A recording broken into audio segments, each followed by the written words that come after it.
Welcome to the show Gold Squadron Gays. It's the podcast where two Star Wars loving gays talk about and review their favorite Star Wars content while also being gay as hell. I'm your host, Bradley Brower. I'm your other host, Charles Rogers. And hey, Bradley, did you know libraries are cool? I don't read. Oh, they are. And did you also know that bullying me specifically works? Well, yeah, I mean, you're gay, exactly. So... Obviously. Did you know that if you bully me to get the first Dune book and finally read it, I can get it through my local library, through the Libby app? Unrelatedly to bullying me into reading Dune, we have a guest who bullied me into reading Dune. So thanks for that. That's going to consume my next 2 weeks of my life. You should have read that shit a long time ago. I should have read that shit. I should have read that shit a long time ago. Bullying guest, do you want to introduce yourself? Hi, I'm Chris. I'm the gay side. Gay side? Yeah, the gay side or the homosexual side of Dark Side Divas and Holodeck Divas, and I am the head referee and producer of For Light and Dice. That is just a beautiful list of... You're rattling off titles like it's House of the Dragon. Like, it just rolls off the tongue so well. I don't watch House of the Dragon. I like women. I'd probably just alienated a lot of your listeners just saying that out loud. That's just my opinion. I think they'll be fine. I mean, if it makes you feel better, I watched the first episode of season 2 begrudgingly, and I didn't ever watch it again because the show is... I don't know. It's just not good. Sorry. I don't care who. In your opinion, yeah. It's just not. It's not great. You saved yourself an experience because I did watch all of the second season. I also watch shows that are much more fun to talk about. And I'm about to watch shows that are much more fun to talk about. How's that for a fucking pivot? Let's talk about D23. That we literally recorded the last episode right before the opening ceremony started. And the FOMO drained your soul, I assume. It did. Yeah. It did. I was just sitting there refreshing. I'm actually kind of impressed, Bradley. You managed to get all of my mouse clicks out of the last episode. Oh, well, there you go. You probably added like 2-3 hours of work to his editing doing that, by the way. Oh, almost certainly. But I did warn him up front I was going to be sitting here refreshing X. Because I thought it started... like when we started recording. No, it was like an hour later. And then an hour after that was when we got the Skeleton Crew trailer. Mm-hmm, mm-hmm. Okay. I'll give you all some behind the scenes info on that. The building manager, right, the convention center, because it was at Anaheim Convention Center, which is where Charles and I went to Celebration, 2-3 years ago at this point? 2 years ago. Right. 2.5 years ago. You know, they're the ones told this is how long we're going to be in this facility and that facility. And then, of course, half that crew was also working at the Honda Center. So they were told, show starts at this time. We think it's going to go this long. None of their presentations were accurate. They either went longer, started late, or was all over the place. So I shout out to the folks that work their asses off at those buildings to try to keep everything calm and organized, because they were not ready for what Disney was going to do to them. Yeah, it feels like a weird balance of an insane amount of announcements in other things that were not Star Wars. And Star Wars was basically, here's all the stuff we're planning for 2025. We announced it back in 2021, but here you go. Yeah. Right. Well, Star Wars is the only one that has a whole separate convention. So going into it, I assume they were going to keep the announcements pretty light. This is true. I was hoping for an Acolyte Season 2, if for nothing else than the buzz, but I didn't think they were going to do anything other than that. No, I wasn't. I mean, it's funny because only D23 can set all of my different fandoms on fire at the same time. So the Marvel people didn't think there was enough Marvel announcements. They thought that Star Wars and Pixar got a bulk of the attention. The Star Wars fans feel like Pixar and Marvel got a bulk of the attention, and the Pixar people are like, we're happy with whatever. And how are the Disney Parks people feeling, Chris? They're on fucking fire right now. Oh my god. What is happening? Can you explain to me what all of that is about? Because I'm seeing things about a bunch of different lands getting added. Yeah. So Disney California Adventure is getting a bunch of new stuff, which is cool. That park needs it. Disneyland has gotten a lot of stuff before because they got, Star Wars Galaxy's Edge and the new Toontown, but Disneyland didn't get a whole lot. So there's some for this announcement. So I was disappointed with that too, but I kind of figured going into it that was going to happen just because Disneyland got so much. The real controversy is happening in Florida because of course it is. Because of course it is. Right. They announced that there's going to be a new land, Villain's Land, which is we've been asking for that since one of my earliest memories of being a kid that cared about what Disney was going to announce was they were talking about doing a Villain's Land for a long time, and they're going to add a new Cars area. What they're going to do though is that they're so just like at Disneyland where you have a fake river wrapped around Tom Sawyer's Island or whatever they call it now, Pirates Cove. At Magic Kingdom, they have the same thing. They're going to get rid of the river. Finally. And the island. And people are like having meltdowns over it. But I'm like, okay, don't you guys remember how Magic Kingdom has had flood issues for a very long time because of that whole setup? And also there's that whole little thing with alligators eating children. Like they need to get rid of the water in the area. They do. Yeah. It's not safe It's a giant anymore. swamp. So like, why It's a giant would you swamp. not want to get rid of the swamp, right? Yeah. Drain the swamp. Drain the swamp. Disney needs to build in more flood control because Florida is slowly going underwater. Exactly. Yeah. But heaven forbid people think logically. Of course. Of course. That would require the ability to read and process information. Yeah. Which people don't Which do. Floridians specifically don't do. I hate being online. See, Bradley, That's why I don't do it. I don't do it anymore. You just get to sit here, Bradley, and enjoy the Skeleton Crew trailer. I know. Hey, that's another pivot. I am so excited about that show. And I'm really surprised by, at least, bear in mind, I have curated my social media heavily. Like, I follow a lot less content creators, a lot less people I don't know. And I'm trying to keep it to people I care about and hot people. And I'm really surprised by the overwhelming positive response. I even had a friend of mine send me a video of one of the main haters on the Fandom Menace side of things, and they even liked it. So I'm pretty surprised that it's gotten such positive buzz. I'm looking forward to it. I will here actually confess that I was not particularly excited for Skeleton Crew. I did not think it was an interesting concept. Then I saw the trailer, and I saw what they were doing with it, and I went, oh, like you're going whole hog with the aesthetics. Mm-hmm. That's what sold me on it. It wasn't the concept. It was that it's not just Star Wars. It's Star Wars through the lens of the 80s nostalgia. That's what got me. When I saw the suburbs, people on fucking Twitter or whatever it's called now were so mad about the suburbs. That there are suburbs in Star Wars. I loved seeing that because I grew up in the suburbs. Mm-hmm, me too. And I immediately had a reaction to seeing that. And I was like, oh, I get this. I understand why you've done this so that we can... There's a school bus in the opening shots of the trailer. My grandparents' house, they lived in Porter Ranch, which is the furthest edge of the San Fernando Valley, right outside of Northridge. That's where they filmed E.T.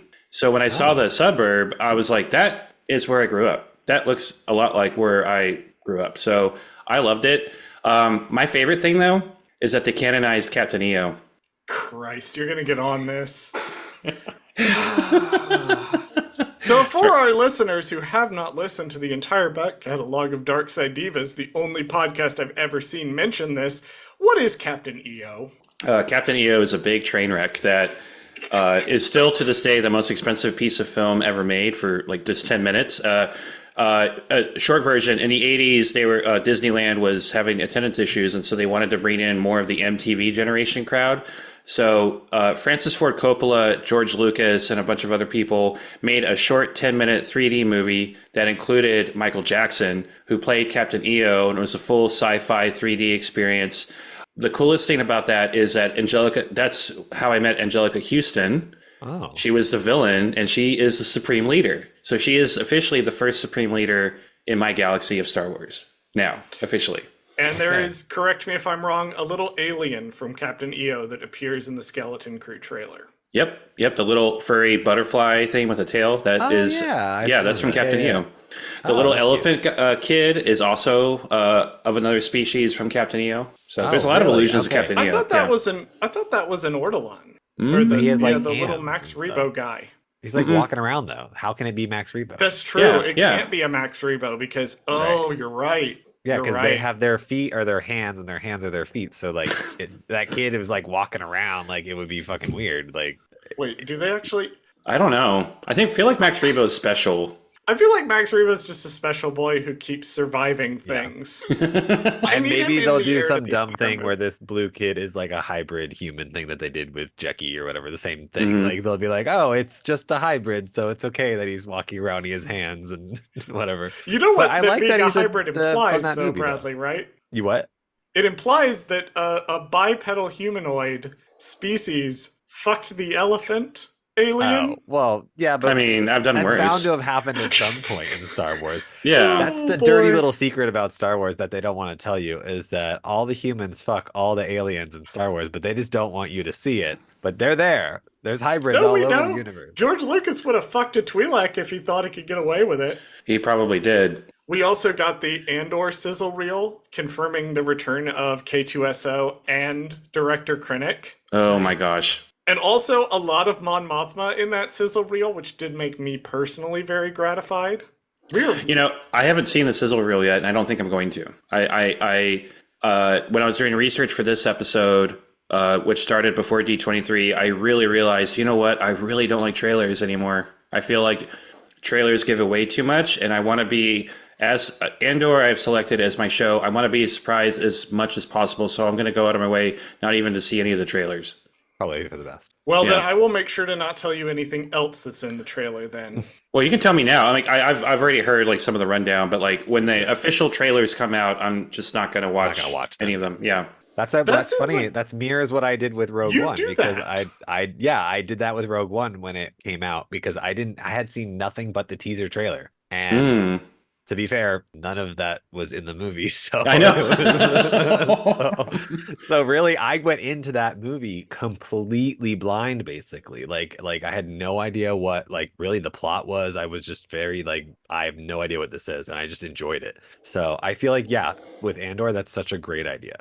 To talk about Bad Batch real quick, Bad Batch season 3 is the reason why I don't trust trailers. I just don't. Really? It gives people the wrong impression and misestablishes people's expectations, and you go into it thinking the show is going to be like a season full of Asajj Ventress and all this Palpatine stuff, and they're only in the show for like 10 minutes. I think I called that when we did episode 0. We were talking about Ventress, and I said something along the lines of like, yeah, she's gonna be in one episode, and that's it. Yeah. Like she's not gonna be here for the long haul, even though that would have been iconic. I just knew. Something in my brain knew like they put Bane up there, they put Fennec up there, and I was like, those are all one episode. They're probably Yep. the same. I was genuinely thinking they were all like the same episode actually, but thankfully that wasn't true. But it was, for the most part, they all had their own individual episode, so it was kind of like whatever. Yeah, and then you also talking about the Mandalorian and Grogu trailer, like when I watched that one, not to say what was in it, but I will say that trailer, the little teaser that they showed, very much had the A New Hope trailer syndrome. Mm. This is how I described it to my boyfriend in the car, and then he gave me a look like I'd grown a second head. And I then had to explain to him that back in the day, in 1976, I think, was Yeah. in 76, when the first trailer started coming out, the very first trailer that they ever released for Star Wars A New Hope was like 5 shots that they had nothing to do with each other, like at all. It was the 5 shots that ILM had done. They had only finished like a handful of shots.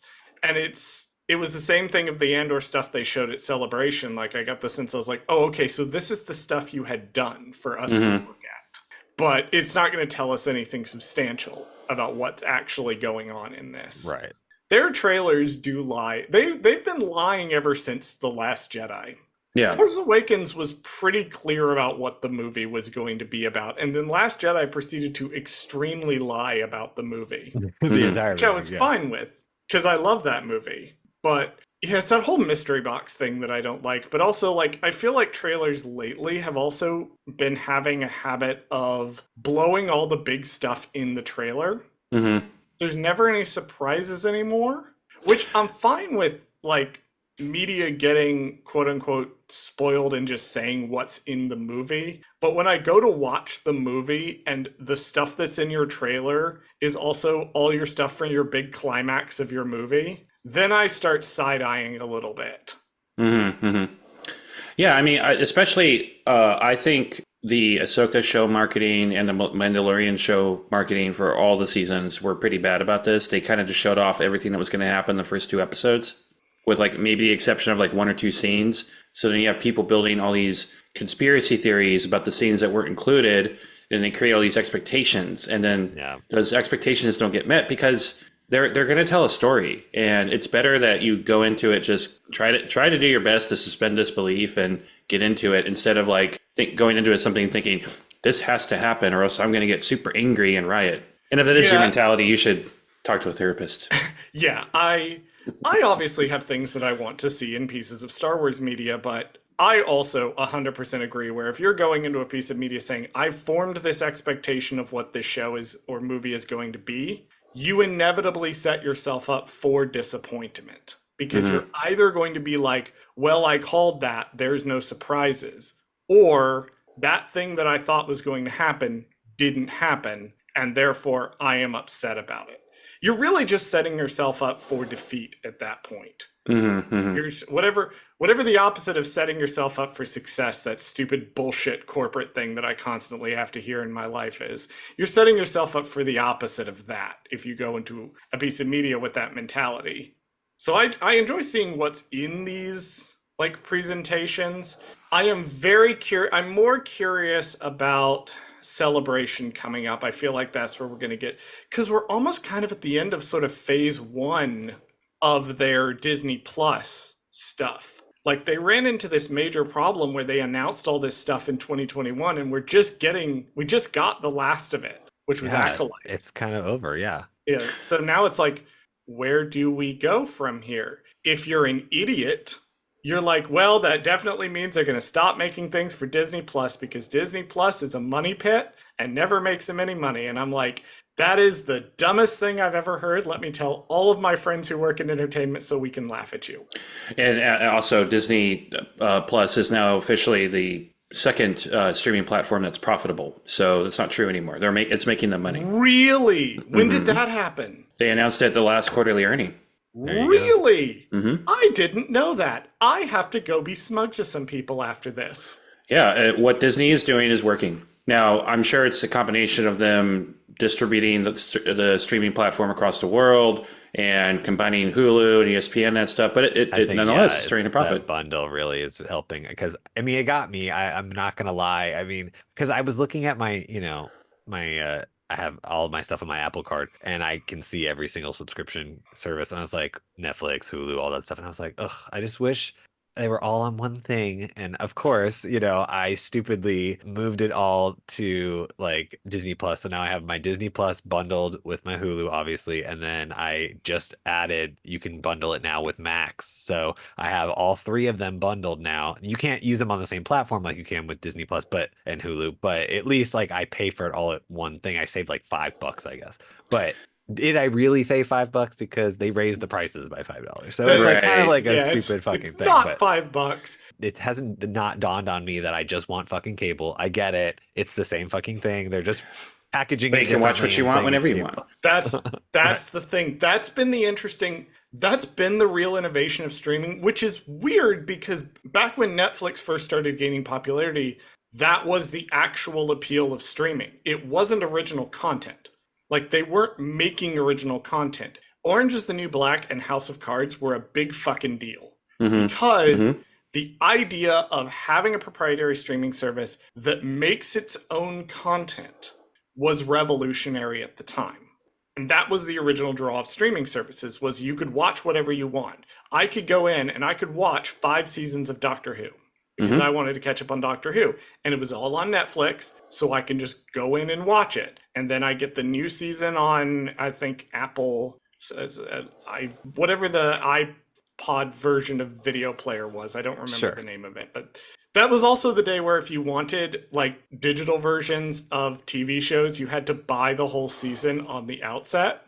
So you had to go in and spend like $100 to be like, I want this whole season, and I want this whole season, and I want this whole season. And you didn't even get the season until the next day. So you had to spend all night ducking it. And so when streaming services were like, well, you can get this original content.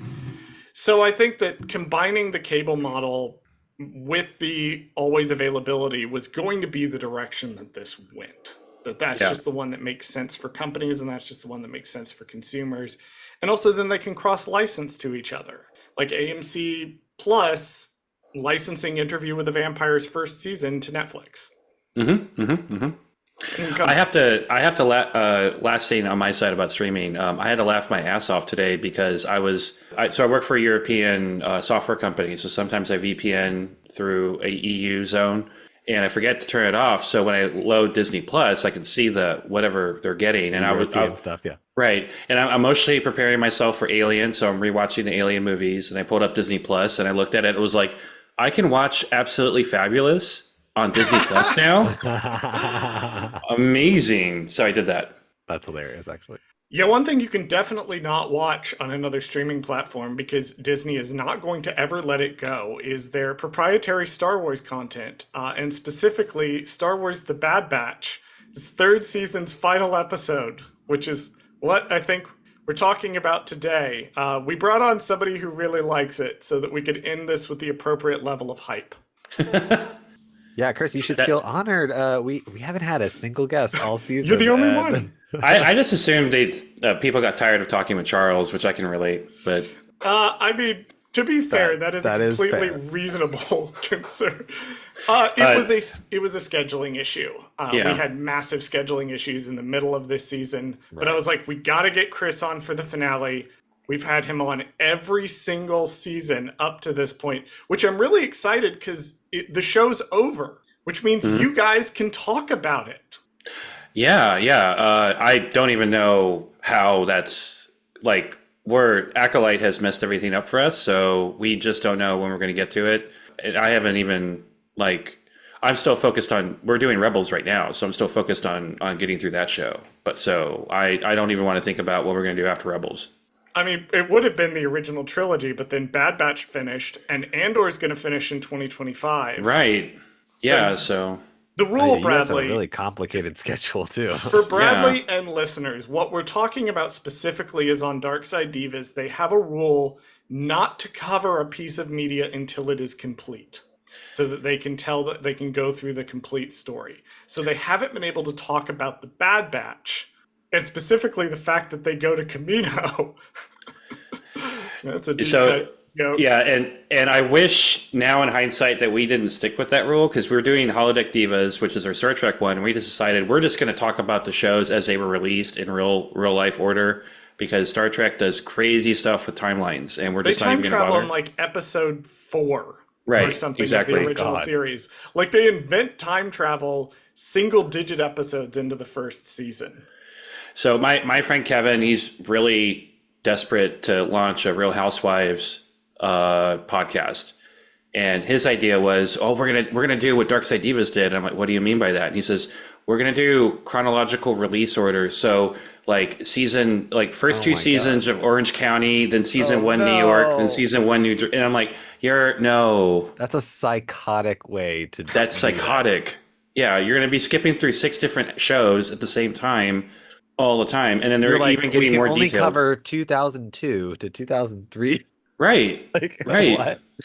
That's crazy. That's a psychotic person. The thing is, when I finally wear Bradley down and get him to do the Teen Wolf podcast, which is at the point where I have a work from home job and we have more time. But when I wear him down, we only have the one show that we have to deal with. That's fair, but here's what I'll say about that. And I'm not making any promises right now because I don't want anybody to have any expectations that we're even doing this anytime soon. But if we were to ever do it, the way I would really want to do it is, first of all, it would have to be a visual podcast because for obvious reasons. Obviously. There's a lot of abs that need we have to put those on the screen so everyone can see them for scientific reasons. For scientific reasons, my first caveat for that show is we would have to make it a visual podcast because, yes.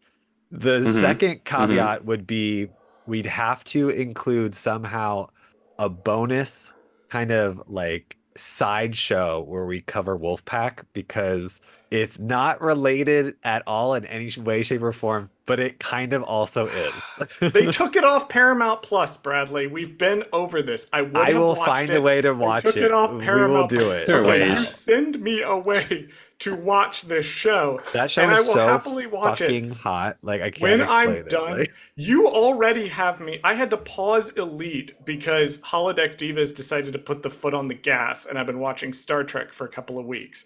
fair But enough. I need to go back to Elite. You already sent me that one, and I've now just been obsessed with Manu Rios Yeah. ever since I he's started watching the 4th season of that Chef's show. kiss. So Wonderful show. my only Teen Wolf Wonderful experience was one of my friends with benefits would have that show on in the background while we're together. You know, Yeah. That and seems right. That seems appropriate. when the show was on, the sex was great. When it wasn't, it wasn't. So that's it. Really? Yeah, That's hilarious. yeah. Really? I See, found now, it very I've had- inspiring. Yeah. I've had exes that like need sex playlists, but I've never heard of anybody have to have A the sex show playlist? A sex playlist. You know, I don't I've wanna had know. Exes. No, I've had exes that are legitimately like, hold on, I need to put on some music. Otherwise, No, this that's isn't definitely a gonna real work. thing. I hooked up with a guy one time. He always played. So this is how I knew he always did this because he, of course, like sent videos, or whatever, of himself fucking or whatever, and like there would be like music in the background of this one artist. And then when I finally hooked up with him or whatever, I realized like he only plays Ariana Grande when he fucks others. No, no, Yes. mm-mm, Yes. This just became our Mm-mm. greatest podcast episode. no, no, It was no. so fucking weird. But I was like, okay, I guess. Like, turn up that Ariana. I mean, at least it guess. was pop. At least it was pop music and not like Tony Bennett or Right, Sade right, or right. something like that. You know. Well, Mm. speaking of things that you would definitely not want to have on in the background while having sex, or you might, I'm not going to judge you, except I'm going to judge you. Bradley, what are we talking about today on the final episode of the fucking insane ride that's been our Bad Batch coverage for the last 3 years? This week we're talking about the Bad Batch Season 3 finale, Episode 15, The Cavalry Has Arrived, where Omega and the Batch battle Imperial forces for their freedom. Chris, since you are our guest, what is one thing you liked and one thing you did not? I like the gratuitous violence. I like the amount of times people were just getting shot in the head or shot in the chest. It was I completely forgot what a violent episode this was. And I celebrate that.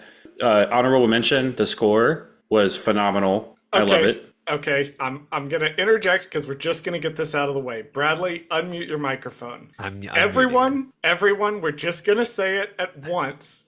We're just gonna say the Kiners popped off. They did. Ready? 1, 2, 3. The Kiners Kiners popped popped off. off. There we go. They did. They We did. did it. They did. They've done it every single episode. It's incredible. Sorry. I wanted to get that out of the way. Please, Chris, continue.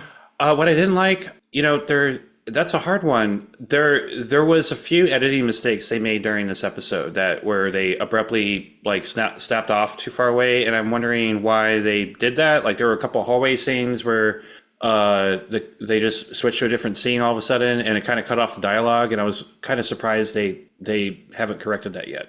And so I found that jarring. That's a very nitpicky thing, by the way, because I do think this episode was like 10 out of 10 for me. Bradley, you want to go next or you want me to go next? I'll go next. Which I know we rarely do that, but because I normally ask Charles what he Normally wants I go to do, first so- and then Bradley, but fuck it. Chris is here. Yeah, he's It's here, so he's messing Wednesday up the formula, night. it's fine. Queens first. Fuck the Right. formula.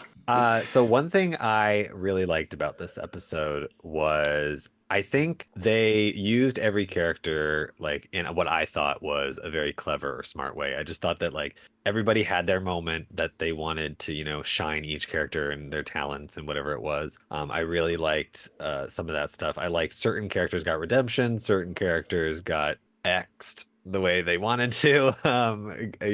So there were certain things that were really good about this episode, but especially just all the characters got their moments to shine. The one thing I didn't like about this episode, and this is very specific, I didn't love the way they handled Scorch. I thought that his death was unearned. I thought it was too quick and it was lame. Would And it that is- surprise you to learn good that to say. was very controversial on the internet? I'm not surprised because first of all, I will say I had no idea who Scorch was before this show came out, obviously. Right. So let's get that out of the way. So I have no emotional attachment to him. I have, unlike all these kids who love, the old EU and stuff. We'll But get to some of the controversy. but I will say, even someone like me who had no idea who this character was, he's only in the show as definitely support for, like just running around, just doing whatever Hemlock says. Has no real character arc or growth or any real character, honestly, if you think about it. So even then, with all of that, I still felt like his death was just unearned. Like I needed him to do something. I needed him to like I don't know, something. Like I just wanted something to happen with him or some kind of plot or storyline and just nothing happened and he just died. And I was just like, well, fuck it. Like I mean, he Mace Windu'd, he fell down and I was like, you know what? I'm gonna make a conspiracy theory in my head. He survived somehow, just like Mace Windu, and I'm like, he's alive somewhere. Somehow Scorch returned. Somehow Scorch returned. That's we didn't my see a body. next story I want to see. That's the movie I want to see. I want to see Star Wars: A Scorch Story. Charles, what about you? What's one thing you liked and one thing you did? So one thing that I noted a couple of times in my notes, and I'm going to combine it all into sort of one thing, but one thing I really liked was just how this episode plays with the story beats and motifs that are established in the Star Wars franchise. It's a very Star Wars finale. There's a prison break. There's a guy who falls from a high ledge and dies, and that's how the villain goes out. There's a specific moment where Hemlock has Omega captured, and he's literally doing the Emperor with the Rebel fleet / Snoke with the Rey moment. I didn't realize it the first time I watched this episode, but upon rewatching it to take my notes, I was like, oh, that's an incredibly classic Star Wars motif. I just love how they're playing. There's a shot of the Star Destroyer. Spoilers for this episode, there's a Star Destroyer at the end. That's just the most Star Wars Star Destroyer shot. So I love how this episode really feels thematically connected with a lot of the rest of the universe in the direction and the writing choices in ways that I think no other episode of the series has captured to that degree. That's certainly been in there. I have mentioned it before, but this one really felt like they went, we're going to write the most Star Wars-y finale, and they wrote the most Star Wars-y finale. Everybody's doing it through the power of friendship. We're fighting back. We're overthrowing the fascist dictatorship inside this specific microcosm. It's great. Was that the first time we saw a Star Destroyer? That is the first time you have hijacked one of my later notes, but I'll just say now that is the first time, if you're watching in chronological order, you will see a Star Destroyer. And of course, Queen Tarkin is the one that has the Star Destroyer. Of course she is, yeah. Of course she went out and got the newest car first. Just bill it to Project Stardust, please. One thing I didn't like, it felt a lot to me like the clone CX troopers were an unreveal. That even in the direction of the shots of them in this episode, it felt like it was leading up to some sort of reveal. And if we had never seen their faces, then it kind of would have played as, well, we've taken away their individuality. That's the direction that we've chosen to go. We do see their faces at one point, though. We do see one's face. And that kind of took that away from me, that it no longer felt squarely in one camp or the other. I felt like we either should have seen their faces, even if they were normal, or we never should have had a shot in the entire show where we actually saw the CX troopers and their humanity was stripped away from them. That was the one thing I felt in the finale looking back on it that didn't really land as hard as I felt like it needed to. Yeah, I mean, I always associated them with the... Star Wars has established its own archetype, and that's the Dark Knight archetype. There's always going to be a legion of something in black that's going to be menacing and tougher than your regular like stormtroopers. So like in Mandalorian, there were the Dark Troopers. Rise of Skywalker, there were the Knights of Ren. In Bad Batch, there are these like programmed clones with badass armor they're better trained than the other clones are. And I know a lot of people were hoping one of them was going to be Tech, but I was like, no, I really don't want that. That would be terrible. Well, Tech might still be out there. We don't know, because one of them wasn't Tech. True. Bradley, you want to take us into the episode? Section 1. On Tantus, the search for the batch continues in the jungle. The base is on high alert. Hemlock is notified of Rampart's capture and talks to him in his cell. Meanwhile, in the lab, Emery warns Echo that they need to move quickly. When he questions her about helping, she tells him that she wants to make amends for her past actions. In the vault, Omega explains her plan to the children. They distract the medical droid so Omega can attack and override its controls. Dr. Scalder notices something is wrong and heads down to investigate. When the children appear with the medical droid, Scalder is suspicious and intends to punish them, but she is knocked unconscious by the medical droid, who injects her with a sedative. The children begin their escape through the dumbwaiter system.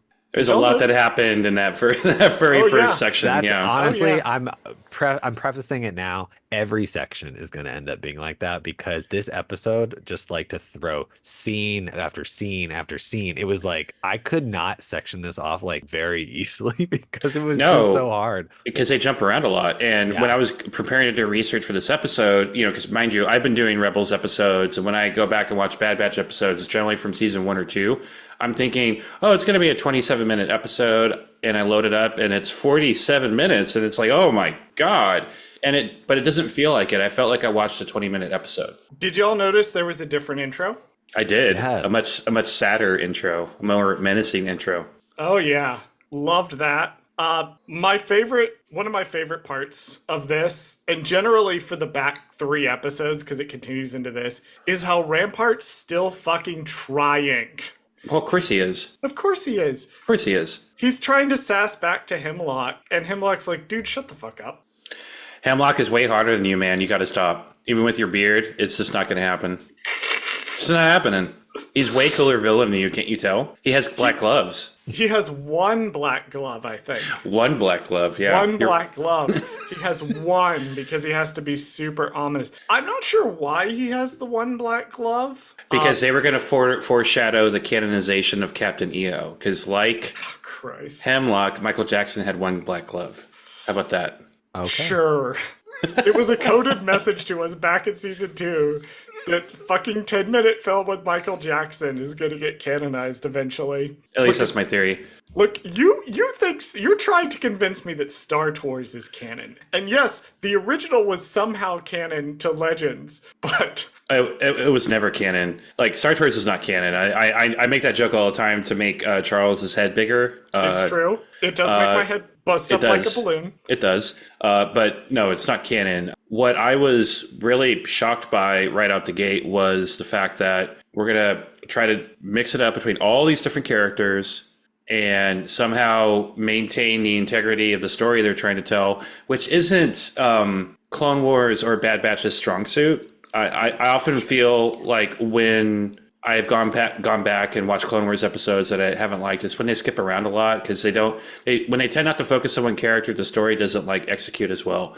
And so I remember watching this for the first time with my boyfriend, and I was like, wow, there's a lot of shit happening. And I even though we just watched the previous episode, I'm starting to have a hard time keeping track of stuff. But then they kind of focus everything on Omega. Like, Omega is the heart and center of this whole episode, as she should be. And I was surprised by how well the beginning of this episode just started to create kind of guidelines and guardrails to help me kind of keep track of where all the characters are at. And it also helps, too, that, one of my big reactions to last week's episode was this episode is nothing but setup. Mm-hmm. And a lot of those setups pay off here. We saw Omega crawling through the vents so that we could get a sense of where the vents were when she was in it. So when the kids are moving through it, we now have more of a sense of what's going on. We know where the lab is in relation to the vault. We know what's going on with the Tantus defenses. Mm-hmm. And shout out to, I just looked it up, shout out to Jennifer Corbett, who wrote this episode. This episode had 3 directors. 3? 3. Stuart Lee, Brad Rao, and Saul Ruiz. And they all had individual episodes in season 3, right? Mm-hmm. I wonder why they did it that way. They were probably pulling out all the stops. I have a suspicion that this episode is probably 3 episodes combined into one, and then they just kind of broke it up and then tried to like make it cohesive in some kind of way. That's my conspiracy theory there, because it would make sense if you think about it. Because if you go look at some of their episodes, you have one of like, I'm sure one of them was more like like you said, like it's more Omega centric, more like, hey, this is like her kind of overall story. Then there's more of just straight up action sequences and like those kinds of things directed. And then I think, I don't know what the third thing would be, but like I'm trying to think of like how they would cohesively connect those together. But Yeah. It reminds me a bit of how Aftermath felt that way, the very first episode of the show, where I could see where this could have been 2 episodes, and it wasn't. I could sort of see that. Yeah, I've said this for years. I'm going to keep saying it. I very badly want a behind the scenes book about all the different productions during this era of Lucasfilm, because I'd love to know the discussions around the structure of the movies, the animated shows, and most importantly to me, how did COVID impact all of this? Yeah. Because Bad Batch, I think, of all the different projects they had, was the most impacted by COVID. So I'm just really curious on all the behind the scenes stuff. I heard your guys' coverage for Bad Batch, and I agree with you guys. Like, this show needed more episodes very badly. And it really feels like in the finale, they stuffed a lot of stuff. And this episode could have been very bad very easily. Thankfully, it became one of my favorites of the season. Not my absolute favorite, but I was really worried that Bad Batch wasn't going to end well. But the beginning of this episode kind of reassured me that, like, okay, this is gonna be okay. I just hope everybody lives, but I suspect a lot of people, all of them are going to die. Like, I'm going into this thinking everybody's dying, except maybe Omega. Well, it flows really well, too, because we get this scene where Hemlock and Rampart are talking, and Hemlock kind of explains that, he wants to be indispensable. That's sort of the goal. Both him and Rampart kind of have the same goal, which is to become indispensable. And he's so certain, Hemlock is, he's so certain that he knows the clones better than anyone. He knows what's going on. He's correct. Cut to Emery having this wonderful conversation with Echo where she admits she was wrong. She admits she doesn't know everything, that she was wrong about the system, that the place is evil, and she's trying to do the right thing. And like it flows together so well, the character beats that are happening, which God, Emery just became one of my favorite characters, and I don't know how that happened. Well, I know how that happened. It was Identity Crisis. Emery is interesting because I always thought, oh, it's weird that she's a clone because she doesn't look like a clone because she has his glasses and stuff like that.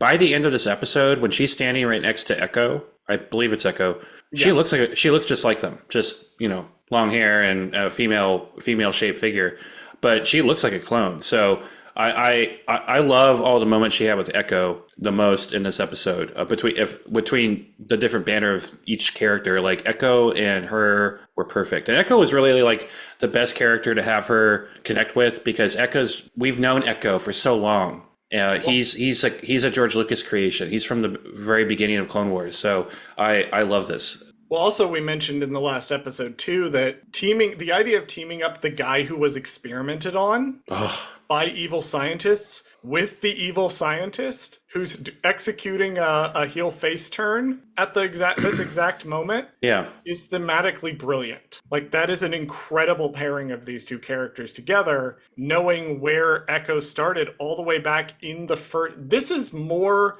an echo of the original Bad Batch episodes in Clone Wars than it is of Aftermath, in my opinion. Much of this calls back to the Bad Batch episodes of the Clone Wars. Yeah, I could see that. I think I love Echo so much, and so the fact I get more time with him, I would have liked to have seen other characters, but that's fine. It's whatever. Surely there's going to be more animation projects, right?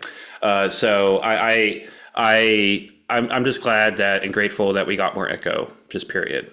I want to bring up with the Omega scene where she organizes the kids into their own little mini Bad Batch. This was something I found in the trivia guide that I'd never realized. That the StarWars.com trivia guide pointed out that there's 3 Bad Batches in this episode. There's the Bad Batch, there's the Batter Batch, and there's the Mini Batch. The Mini Batch. The Mini Batch. I do love that name, actually. That is really cute. The droid freaked me out. The droid they reprogrammed. Oh yeah, the little stabby droid, the like precursor to the interrogation droid. Yeah, because that's for sure. It looks like a dialysis machine. I don't know if you've seen what they look like, but it looks almost exactly like a dialysis machine. It kind of freaks me out a little bit. Thankfully, it only has 2 needles on its arms. Also, it has, according to we won't talk about the website, but according to a website that has a lot of information about Star Wars stuff, it has seismic sensors. Like, it can sense movement if you're touching the ground. That's why would fucking creepy. That's why. Like, because it's tracking the it's children. A guard droid because it's tracking the children. Oh, creepy. Well, and also, like, we see Skalder trusts this droid so implicitly. Skalder's ultimate failing is that she trusts the instruments of the system that she is using to perpetrate violence on these children too much. She lets the droid slowly move behind her because it never occurs to her that those instruments can be turned against her, and that is her ultimate downfall. See, I relate to her, though. She is me when I am done with the day at Disneyland. I'm like, ugh, children, ugh. And I'm sorry, the baby can... The screaming baby, the one that alerts them later in the episode? Yeah, if they had dropped that baby into the Zilla Beast pit, that would have been amazing. Section 2. Emery and Echo make their way to the vault. In the dumbwaiter vents, Omega makes her way to the Zilla Beast room, but Baron starts crying, causing the guards to be on alert. Omega turns off the containment for the Zilla Beast just as the guards find the children. The beast, now free, causes destruction and keeps the guards busy. Emery and Echo arrive to the vault to find that the children have escaped. Hemlock threatens Emery's fate. Meanwhile, the Zillo Beast climbs the generator to reach the top. Stormtroopers open fire on the approaching beast. So can we talk about how none of the super clone troopers have any issue with a regular stormtrooper escorting Dr. Carr into the most secret part of the base? No, because she's the chief scientist, and in fascist systems you don't want to question anything because you'll get yelled at and reported to upper management. Okay, well, you just made sense all of a sudden, and I wasn't expecting that. No, I was just wait a minute, it's a stormtrooper. It does look a little weird on from the viewing because it's like, why is a reg well, not even a reg? Sorry, that's the wrong word.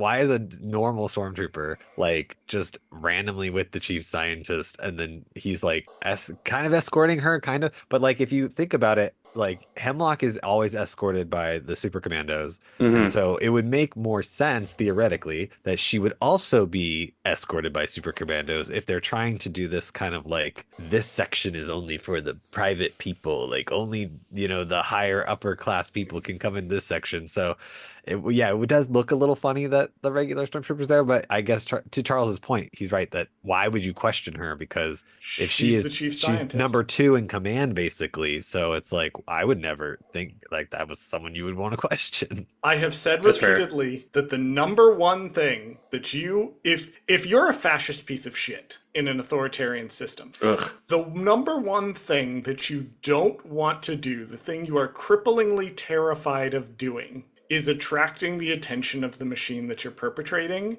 and being seen as a dissenter instead of somebody who is good and loyal. And when you hit a certain rank in these systems, like chief scientist in charge of the vault, the rules stop applying to you because you can just make them up as you go along. The thing is that the Imperial system is designed to fail from the outset.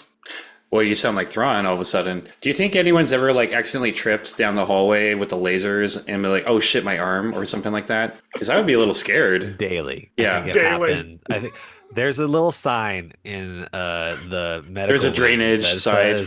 0 days without an accident or whatever, and they literally have never gotten past 1 day. There's some Imperial super commander whose whole job is to stand at that whiteboard with a marker. Now that I think about it, that's such a missed opportunity of a joke in this episode. The Zillo Beast hitting the counter or whatever that says we've had 3,027 rotations without a disaster, and then the Zillo Beast crushes the sign or something, or the guy is oh shit, and then has to reset or a droid would reset it and be well, that's AP5 is here.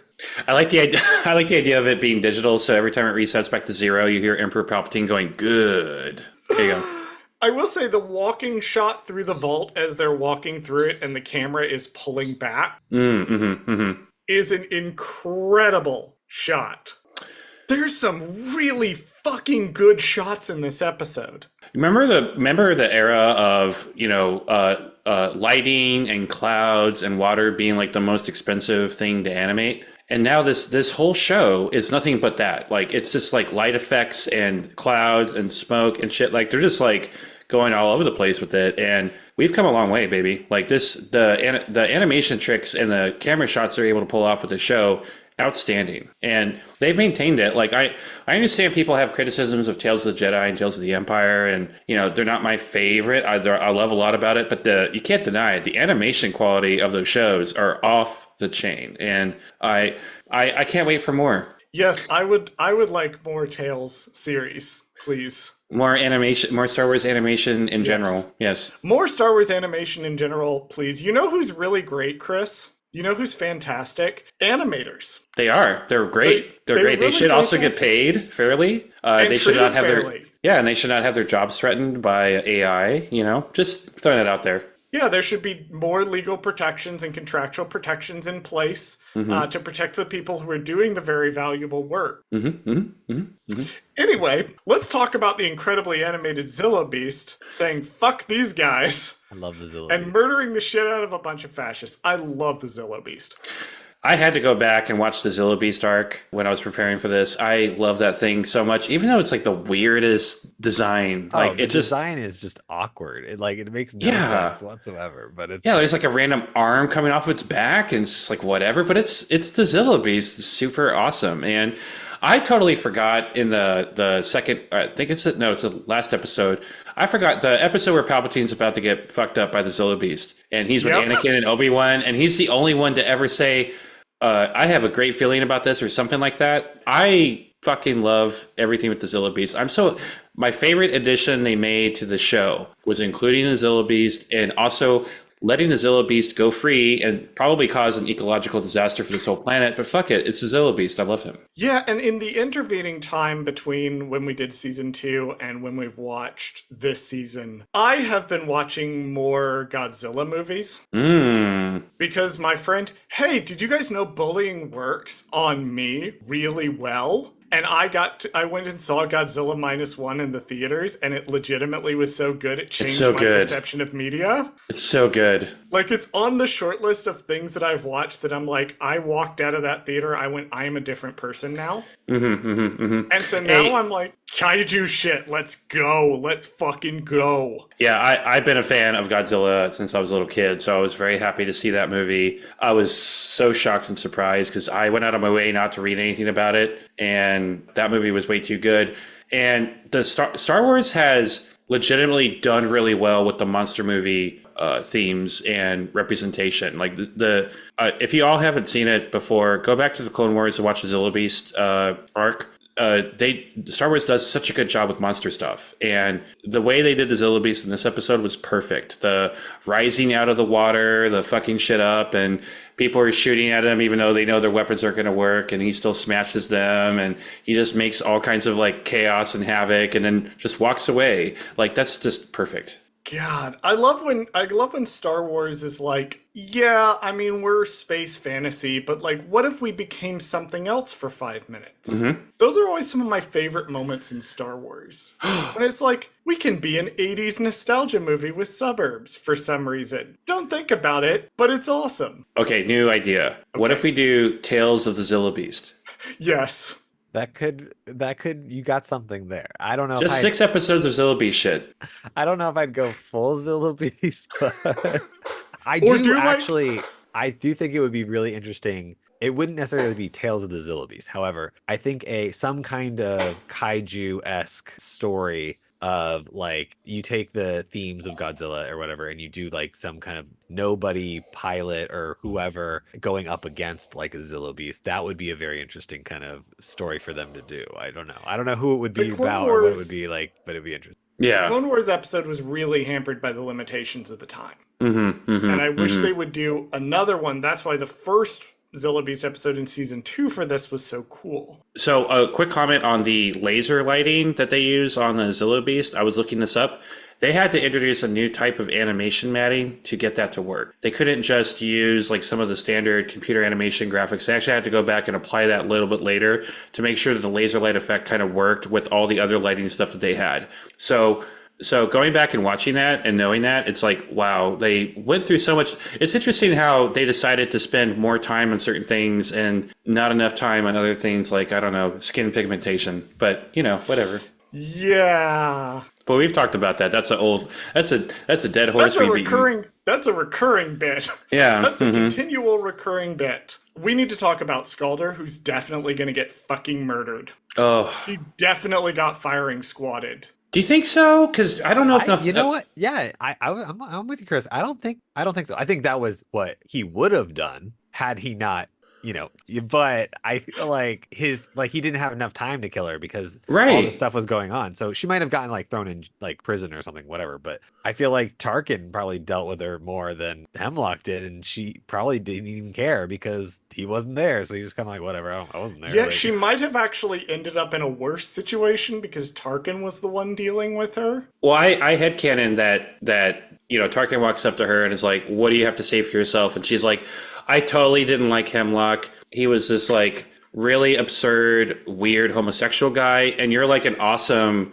powerful homosexual guy. I can work for you on this bullshit Stardust project if you want." And he'll be like, "Okay, you hate Hemlock, I like you." I'm with you on that one. I'm my headcanon is very similar. I'm thinking she finagled her way out of this by being like, you know what? I just knew that they were making all these wrong decisions, and I was trying my best to follow orders, but unfortunately, it just you can see, look what happened. I was trying my best to prevent it, but unfortunately, I had to follow orders, and look at where it got us. Do you think the Emperor let anyone who even remotely knew what Project Necromancer was live? I don't think he even, honestly, I don't think he knows. I think because we also don't really find out. This will be a thing later on, but we don't really find out the exact specifics of what Project Necromancer was.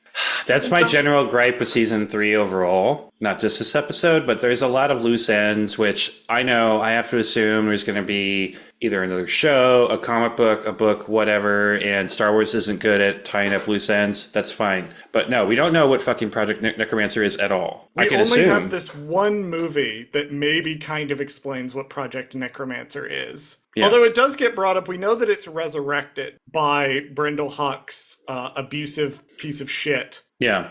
And I have to assume that because they don't have the Omega aspect of, or the Kaminoan of research, that whatever they end up working with isn't good enough to fully restore Palpatine, and that's why he's so fucked up in Rise of Skywalker. That's exactly what it is. But that's a big assumption. That's exactly what it is. Mm-hmm. Is they are never able to viable clone body. That's why he needs Rey. Because other reference books and Shadow of the Sith and some of the supplemental stuff did delve into the fact that they tried a couple of different methods. Unfortunately, I must report that they did try quote unquote natural methods to produce a vessel for Palpatine, according to the Rise of Skywalker. What was the name of his planet? Bast in Legends? Biss. That's what it was. Biss. Yeah, and he had all that crazy gross cloning stuff over there, and it's just He had a bunch of little emperors and tanks, and he would just hop into them, but also because the prequels hadn't come out when Dark Empire was coming out, they didn't look anything like Ian McDiarmid, because they didn't know what Palpatine was going to look like when Dark Empire was out, which is why the clone emperor looks like that. Yeah. Because they assumed he looked like Dracula.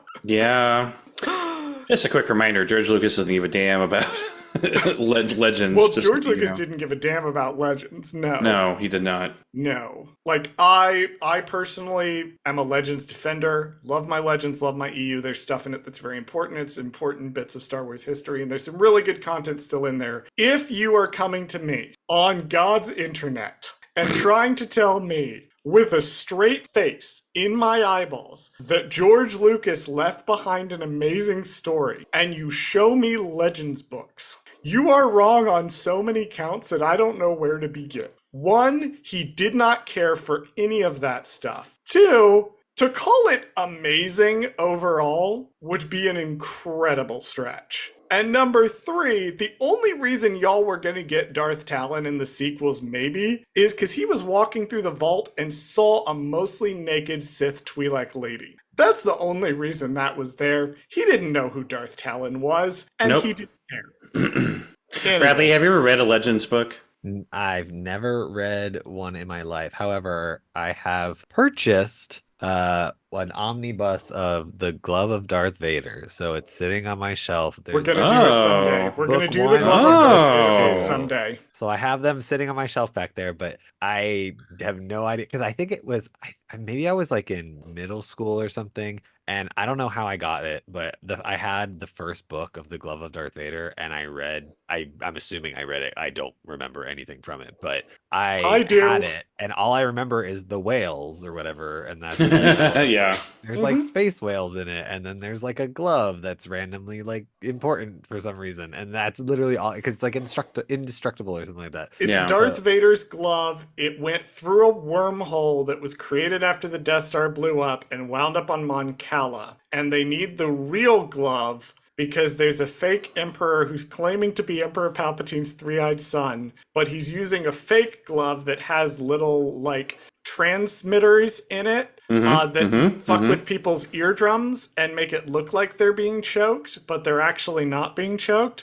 But surprise, Emperor Palpatine actually does have a three-eyed son, and that son has a grandson who's living as a hidden Jedi prince in an underground city in Yavin 4.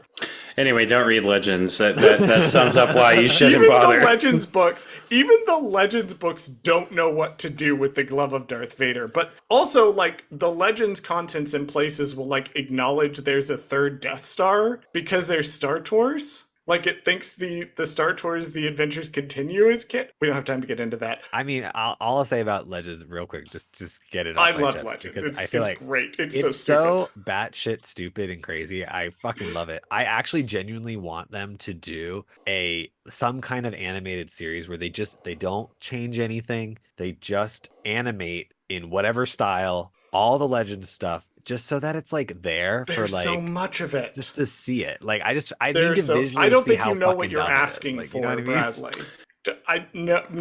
No. There are You don't have time to get definitely into this. like if they can do it in like the vein of like a heavy metal kind of the Oh, 1970s wizard style retract, animation, I that would be would down kick with ass. that. Yeah, that would kick ass. Yeah, That would kick ass. because that shit was like absurd the whole time. My last note for this section I want to bring up to Chris specifically because I know that Chris really likes Echo. I love the moment where Echo is like, that's an Omega plan. The insane plan to release the Zillo Beast is an Omega plan because that's what he would do. Mm-hmm. Compared to the Echo we saw in Rookies. I mean, oh man, I'm going back to like fives and all them now. Yeah, no, look, Echo is by far the most seasoned clone in this whole show, other than Rex, and he's had to follow Jedi into battle. He's had to follow Anakin fucking Skywalker into battle. Of all people. Of all of them. And so, yeah, of course. And I love the fact that he was like, you know, Omega is doing exactly what I would do. And the reason why I would do it is because I have seen the most batshit plans work. And it's the unexpected that gives you the advantage. And that is the Empire's main flaw. When something unexpected happens, they don't know what to do. It's almost like a presidential campaign that's happening right now. When something completely unexpected and unpredictable happens, you're not prepared for it. And if you're a fascist, you don't know how to adapt, and you can't. That is a fundamental flaw of being a fascist. You're only good at one thing and doing things one way.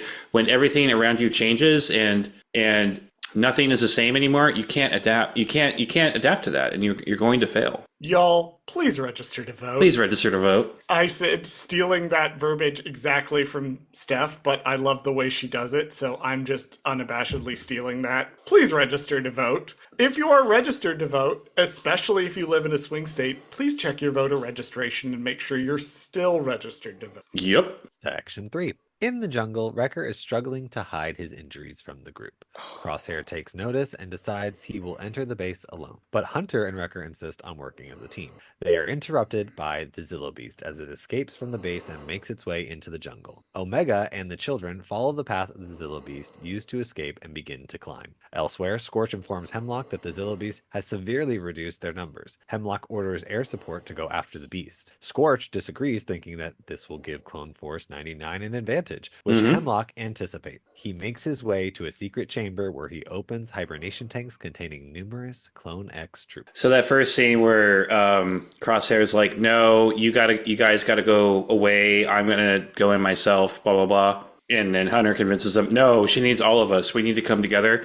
This is where I said to myself, oh, they're going to die. This is why they die. I thought this was like the red flag right here, or like this was Crosshair's like kind of I don't remember what we call it in media, but where it's like it's a signal or something that the character is like about to die. Like they say something like A death flag? Death flag, that's what it is. It's a death flag. I was like, He's collecting death that's flags. basically what he was doing. He was basically waving that death flag, being like, guys, I know that if we all go in there, we're not all coming back out. Like it's not gonna. That's just how this is stacking up. It's not a if and or but. Like one or all of us is going to die. So Do you know why I think it resonates like that?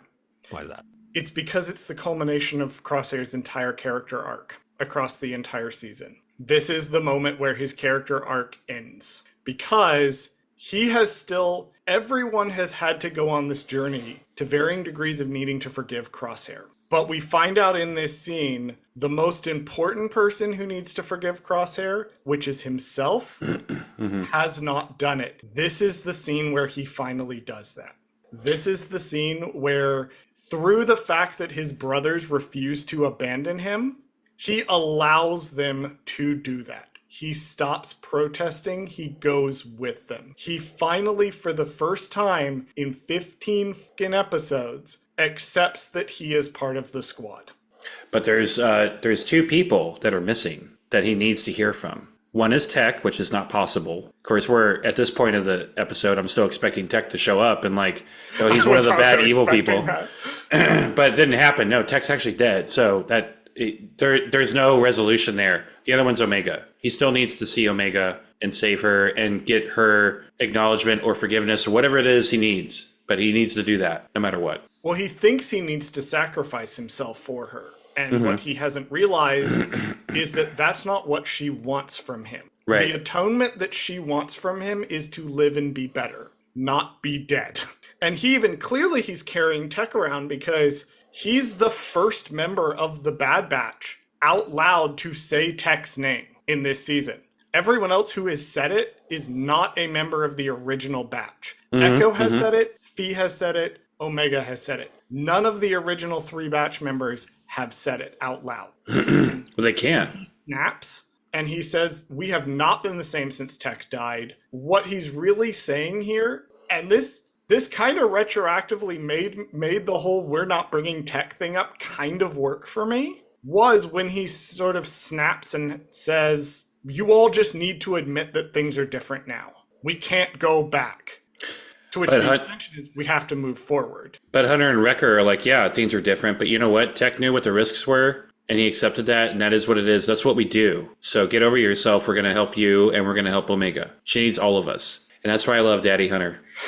Yeah, this is just a really great... It's really good character writing. Crosshair's character writing across this entire season has been phenomenal. Yeah, it's been great. They made a redemption arc work in such an incredible way in this show. And like, I'm so glad none of the Crosshair stuff ended up on the cutting room floor for this season. Because if you were going to keep something, this was what you needed to keep. This is what the show needed to pull off. I agree. I also love that they immediately all recognized that it was Omega that freed the Zilla Beast. Well, they were like, obviously. Well, they were like, Omega plan or Echo plan, and almost immediately they were like Omega. Omega. Yeah. Speaking of Omega, she is motivating the kids to climb up the very tall shaft. And the kid's like, oh my gosh, I'm afraid of heights, and Omega brings up the fact that Wrecker has a theme of heights, which is like one of my favorite qualities about Wrecker. Is like he's this like big tough guy, still hates heights, and totally can relate to that. So she convinces these children to climb up what looks like, I don't know, 100 stories on a ladder, which that's insane. And of course, one of them is hauling the baby, which I'm like, Omega, can you pick that baby up maybe? Because like if that kid falls, it's 2 people. Yeah, I loved this whole scene. I loved the last couple episodes has been Omega being the big sister to all of these kids. And I love this culmination of that she uses her relationship with her brother. She uses Wrecker's weakness to motivate them. She isn't like, he's super strong, you should be like Hunter, who's not scared of anything. Obviously he is. She picks Wrecker. She's like, no, he's scared, but he's also a really good soldier. You can have fear, but you have to let that fear... It's a very Jedi philosophy. Yeah. You can have fear. You have to let that fear wash through you, acknowledge the fear, and let it pass. Wow. Omega would make a great Jedi. She's not force sensitive. It says mother. She's not force sensitive. Or Mother could be lying, because she does that a lot. The Ventress never lies. She just spins the truth a little bit. She just takes liberties with the truth. My final note that I want to cover for this section is I do find it really interesting that part of Hemlock's evil plan was to make his own Bad Batch, but strip away the individuality, aka the one thing that made the Bad Batch unique. It was the thing that the fascist went, that is a bug in the system, and we need to remove that. I do believe those clone troopers are the beta test of what eventually becomes the Dark Trooper program. I always think about that line in The Mandalorian where what's-his-name says, we took out the one flaw of the Dark Trooper program, and that was having actual sentient beings in the armor. They're droids. Which is super funny, because in Legends it was the exact opposite. I know, it's the exact opposite, right? I always just think about that. I see them as the earliest precursor of that program. That would make some sense. I mean, I also feel like this was, of course, like you said earlier, and what we said, we were talking about how yes, this season desperately needed more episodes, and one of those things that I feel like they wanted to kind of do with the Clone X Troopers, but they couldn't really do it, and this is more apparent in this episode when we get to actually see these different style of Clone X Troopers, different armors, is that it seemed to be what you were saying, Charles, he was trying to make his own Bad Batch, but I feel like they wanted to also do it as let's make literal individual things that would beat the other ones. He was gonna make the anti version of each one of them, and then that one was gonna be stronger than the other one. So we've clearly the whole entire season we kept up with the quote unquote evil Crosshair one, but then we clearly see there's a bunch of other ones. I mean, because some of them are designed to look like certain dead people that we won't mention, but we get no time with the other ones at all. It's really sad because I think, like you said, Charles, they dropped the ball so hard on these Clone X Troopers, because they build it up. This whole season has been building up to the Clone X Troopers are going to be the thing that defeats the Batch, whatever. Yeah. And they just are there. They never do anything. I feel like that's one of Star Wars' biggest flaws with these, what you said, Chris, is these Knights of Ren cloaked, so Dark Knights, right? They always drop the ball on these Dark Knights. I feel like they never quite get them to where they look fucking cool. But then that's all they ever are, is they just look fucking cool. And I always want them to be more than they are. And it really sucks because they are literally design-wise. You're like, whoa, that one's kind of interesting. That one has 2 swords. That one's got a electro staff. They're all fucking cool. But then that's it. They never get there and do anything. If they could make me care about them, the way that I care about Inquisitors or something, I feel like that is could be the sweet spot. If you could make me want to know more about them, or make me or give them some kind of individuality, because I feel like that's the part that it is missing, is that they're just these faceless knights. They don't ever do anything, or they don't have any personality. So if they did, though, then you're gutting somewhere. You're cooking Star Wars. So something just popped in my head. So I remember, Charles, you complain about how Wrecker is always the one that gets beat up by other people to show that they are the better people. And I had to explain who Worf was badly to Bradley, because I haven't made it to Next Generation yet. Yeah, you did it. Anyway, so I did a terrible job. And everybody, if you want to know who Worf is, actually, you should listen to Holodeck Divas. Oh, we're not even there yet. But which they're not there, but they're about to be there. So in professional wrestling, there's this concept of tiers when you're talking about characters. There's your main eventers, your mid-tier, and your low-tier. The mid-tier people are popular, they're established, but they're never going to they're never going to be the top guy.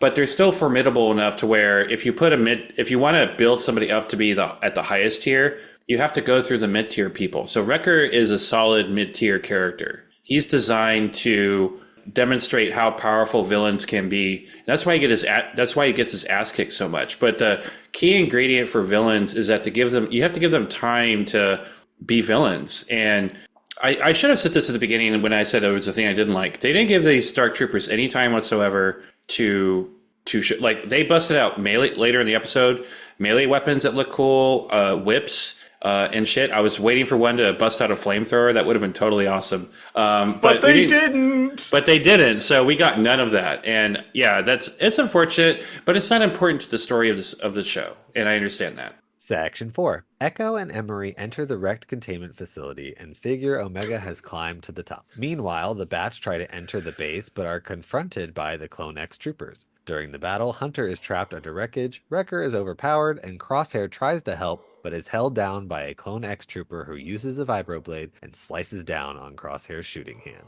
Meanwhile, Omega and the children make their way to the top of the base, and nearby, Emery and Echo pass the Clone X troopers who have captured Clone Force 99. The children continue to navigate the wreckage and are caught by the stormtroopers, but one of them turns out to be Echo. Emery arrives and reveals that she's been helping all this time. Echo leads them to a ship and gives Emery coordinates, and the kids say their final goodbyes. Emery flies them to safety, leaving Echo and Omega to finish the mission. So R.I.P. to Crosshair's hand. I'm trying to flip my brain into seeing which one they cut off in his hand. Yeah, I was doing the same thing. I'm like, wait, is it right or left-handed? Yeah. They cut off his shooting hand. This is the moment where I felt hopelessness the first time I saw this episode. It's like, not only are the Bad Batch completely fucked, but then Crosshair gets his hand cut off, which, thank you for not showing that, but implying it so much worse somehow. And I'm just like, oh, everybody's fucked. Like, there's no getting out of this now. They're captured. They're gonna die. Yeah, I really thought that one of them was going to die in this scene. And it did not happen. We find out why a little bit later.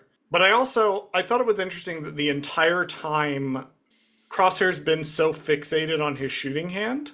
He's constantly been trying to get it. It's constantly shaking. And then it gets lopped off. And I think that's interesting in terms of what we see him pull off in the climax of this episode. That he needed to switch hands. He needed to think outside the box. And literally being forced to do that was a really interesting character choice for him. Agreed. I was happy to see that the kids made it out okay. I was really sad when Omega didn't go with them. I was like, oh my God, are they going to kill Omega too? This is such an emotional scene between the kids find out that Dr. Carr was on their side the whole time. But she wasn't.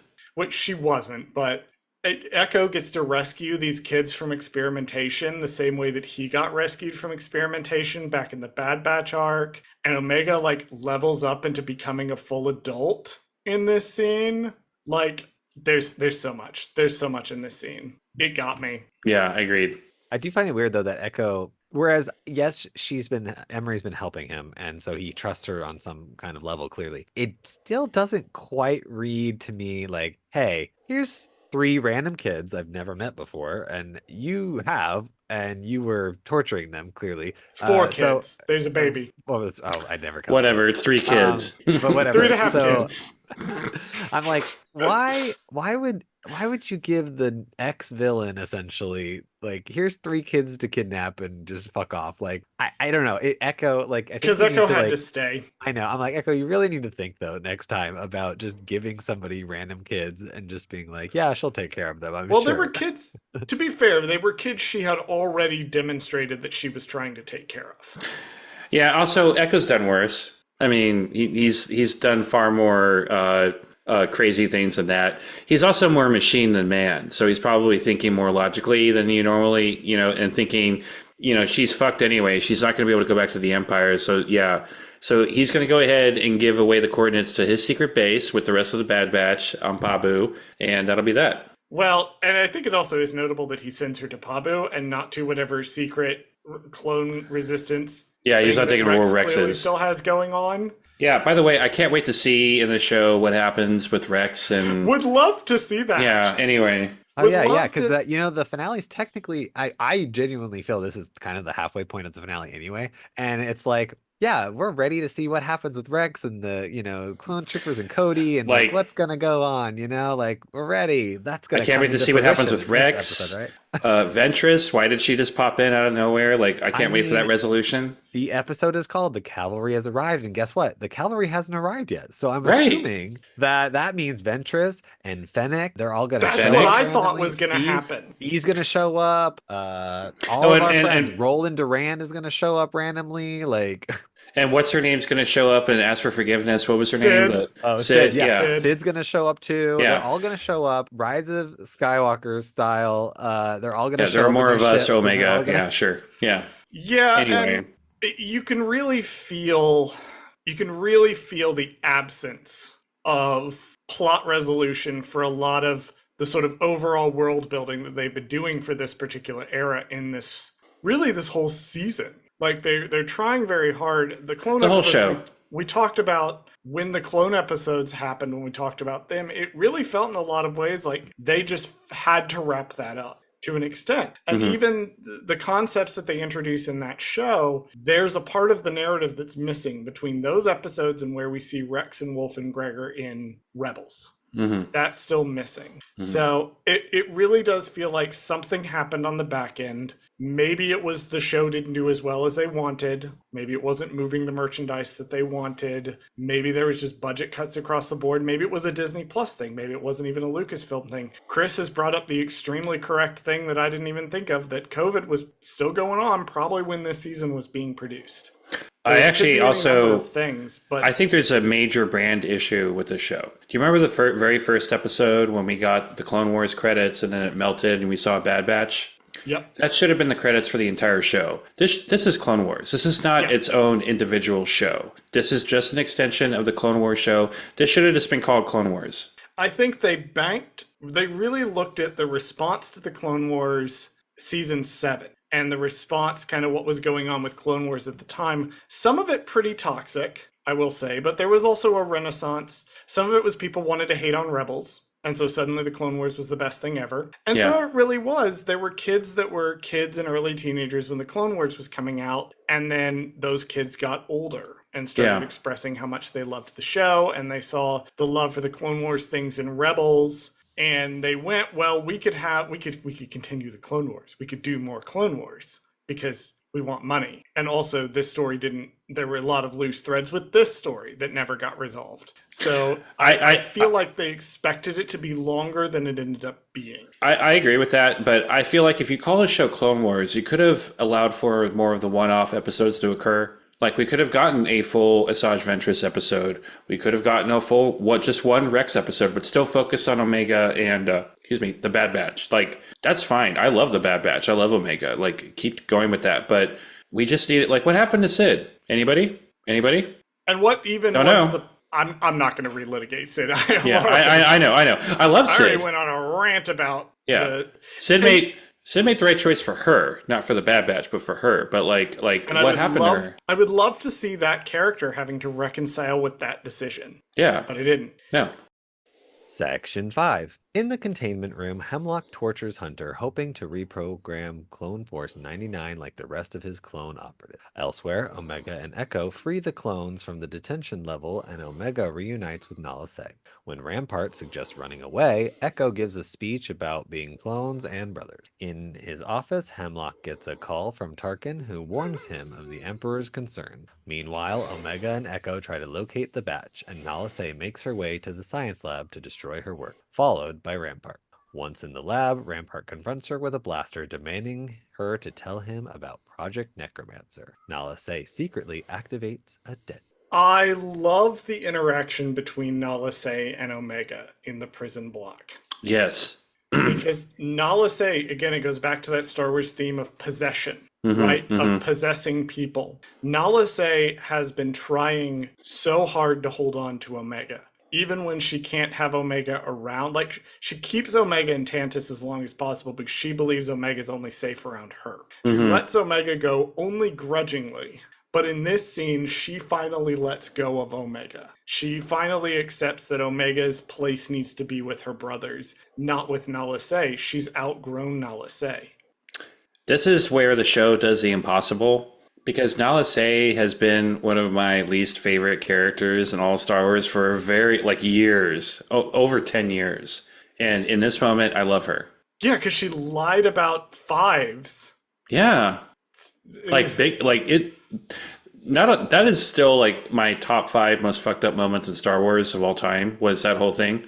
The whole So fives arc. the whole Fives arc is so fucked up. But here I am, like loving Nala Se, and I'm thinking to myself, well, it's great that she's going to live past the show, unlike the Bad Batch. And whoa, was I wrong? Oh, yeah. Yeah, Oh, yeah. boy. I really love how we took the time to explain what Project Necromancer is with Rampart. We didn't cut away in the middle of that, so that at least a viewer would understand what it's all about. So that was great. I'm so glad that anyone who might be watching this show, for example, if you're watching the entirety of the Star Wars media franchise in chronological order, that you have some understanding of what the point of all of this is. Right. I'm sure that was not confusing for anyone who might have been, I don't know, never seen Star Wars before and is going through it in chronological order. Which again, I feel bad for those people. We're being sarcastic as shit right now, but like this is my main feedback on the show. This is not a independent show. This is a Clone Wars show, and it should have been branded as such. It really should have, to give everybody a heads up. Hey, you like Clone Wars? You like the clones? This is going to continue that story. So just go here. You'll get more. And I think the show would have been more successful for Disney if they did that. I really do. So I also love, I'm going to bring this up. There is no reason for Tarkin to call Hemlock and tell him he's on the way. What? There is absolutely no reason for him to do this, except to be a petty bitch about it. Duh, that is his Hemlock brand. is not preparing shit for Tarkin's arrival. It's not like a General Tarkin visit, right? The base is in turmoil. Hemlock's not going to roll out the red carpet for Governor Tarkin. The only reason Tarkin called him to be like, I'm coming, is to make life worse for Hemlock.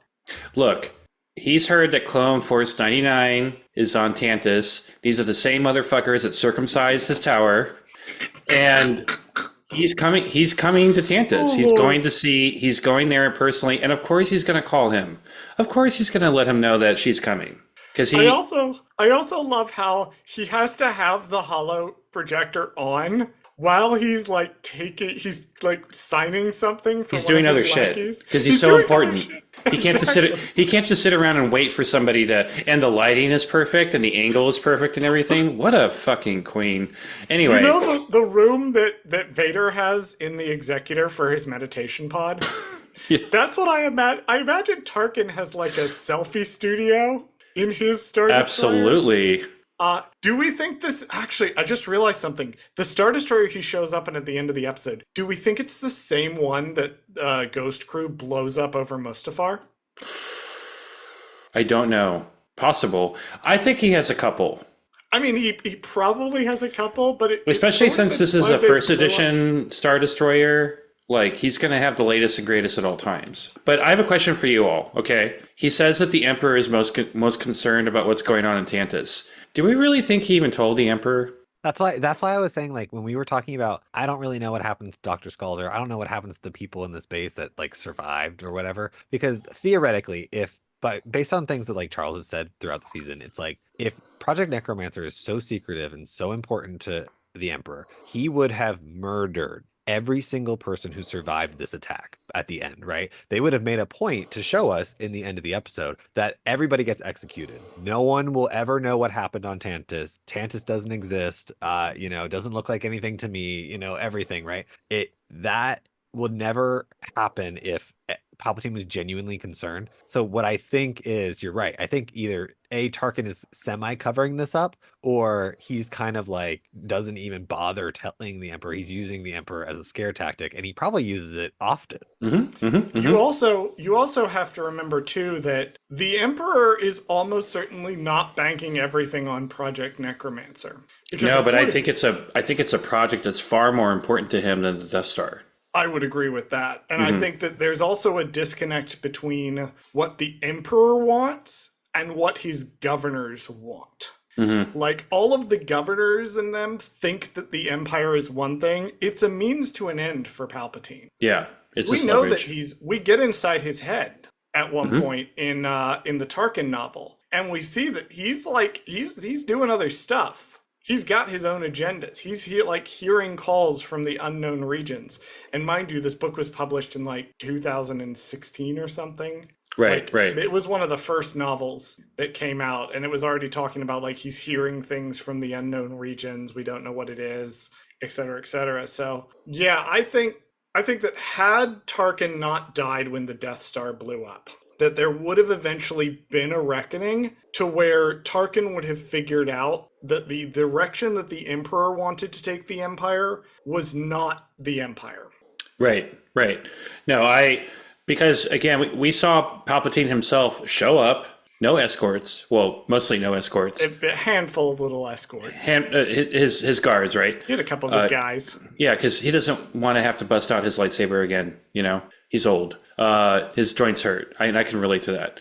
But like, if Palpatine knew some shit was going down, I honestly believe he would have got on his own shuttle and made his way over and fucked everything up. So or he would have sent Vader. I really thought one of my other. I don't even think he would not have sent Vader. Absolutely not. Oh no, he would not have sent Vader because he would not have wanted Vader to know about Project Necromancer. Yeah, he kept Vader away from that for a long time. Vader found out on his own. Yeah, Vader had to basically like hijack a shuttle to get onto Exegol and then discover that Palpatine's way more powerful than I thought he was. Speaking of getting into places that you shouldn't be.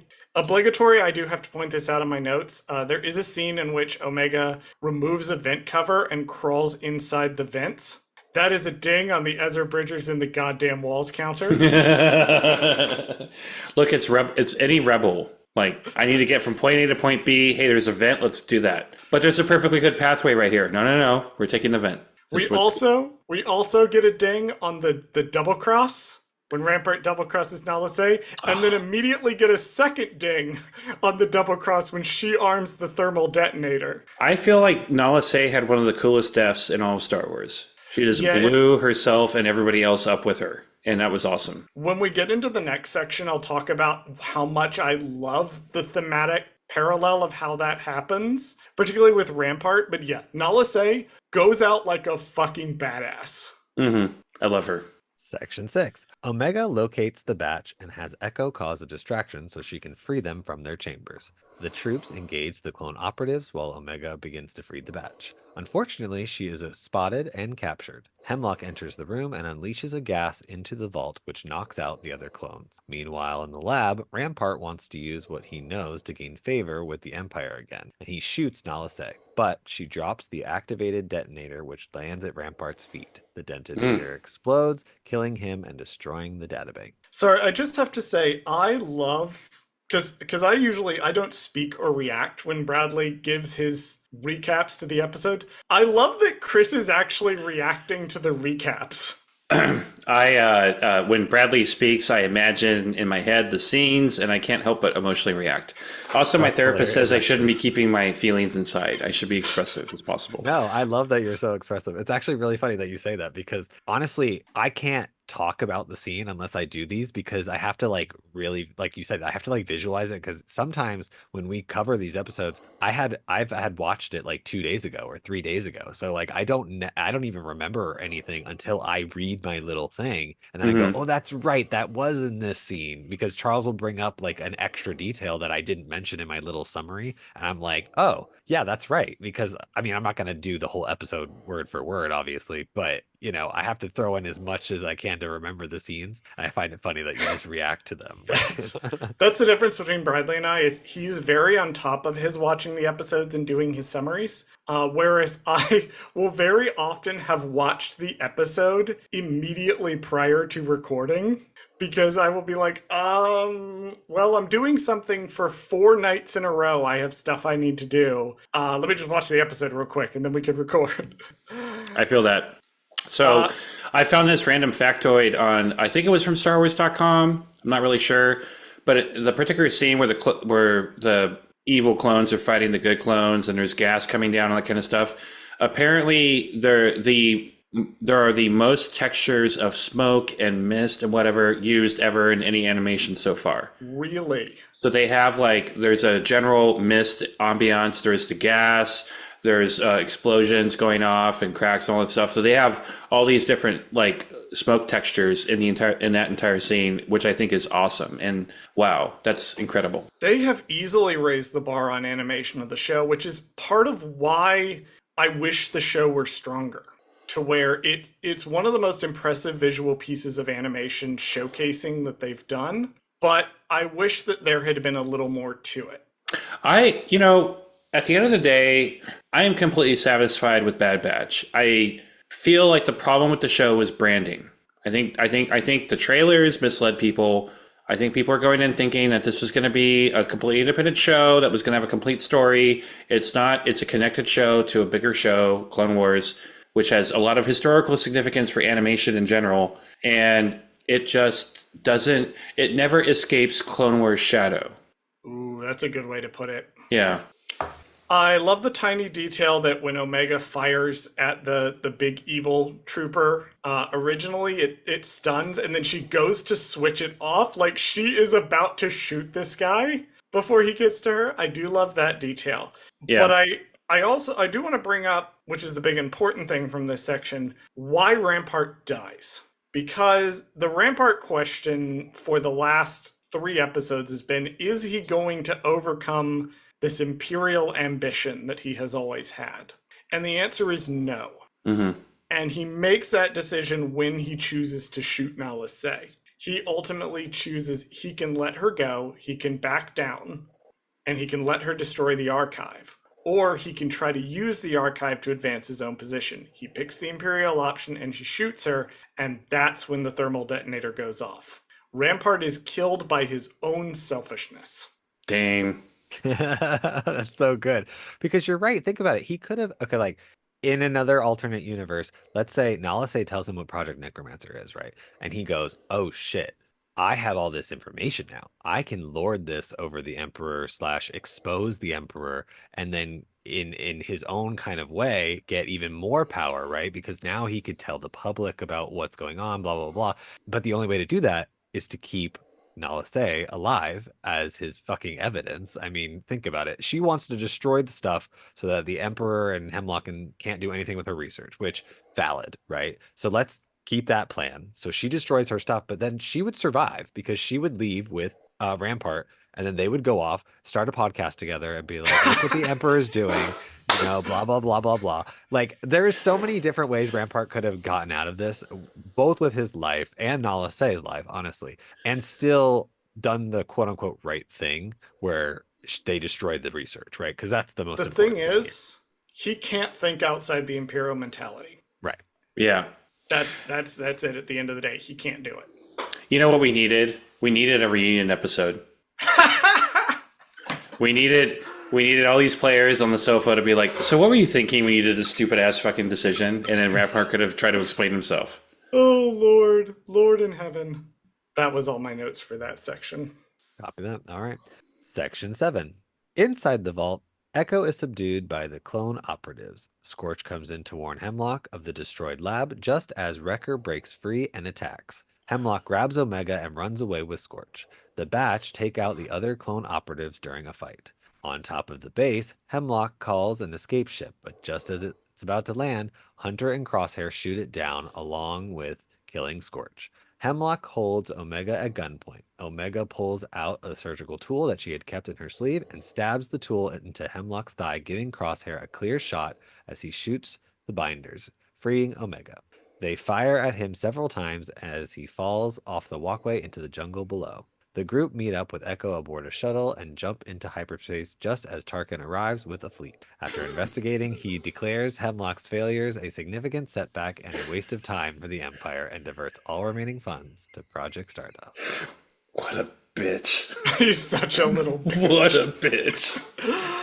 I had to call this out like right when I saw it. I love how Hemlock's Arrowhead ship, which by the way looks badass. I think that ship is awesome. It is evil because it is triangle. It's evil because it's triangle and has red engines, not blue. Yes. When I love how the ship's engines get blown out, but it still softly goes downward instead of just like plummeting slowly downward. Falls into the jungle or whatever below. Like, Yeah. I thought that was really funny detail. Like it was like it didn't quite destroy it per se. I kind of misled in my little exclamation, but it does like yeah, they shoot the engine and then it just kind of like falls like a It's like, leaf, like kind of oh, slowly. yeah. You mean it? You mean it? Hold on. You mean a twink lied about something on the internet?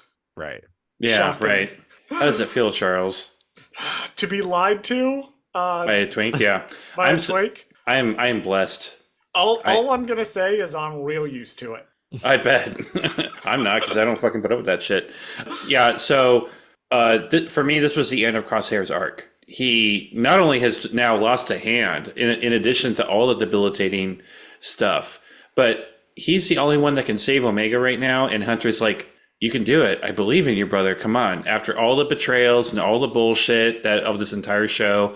And Omega is also looking at Crosshair too, giving him the same acknowledgement. She believes he can do it too. And it's just like, all that pressure, I would have flung myself off the bridge. Like, I can't do it. Goodbye. But Crosshair does it. And I love it. My favorite moment.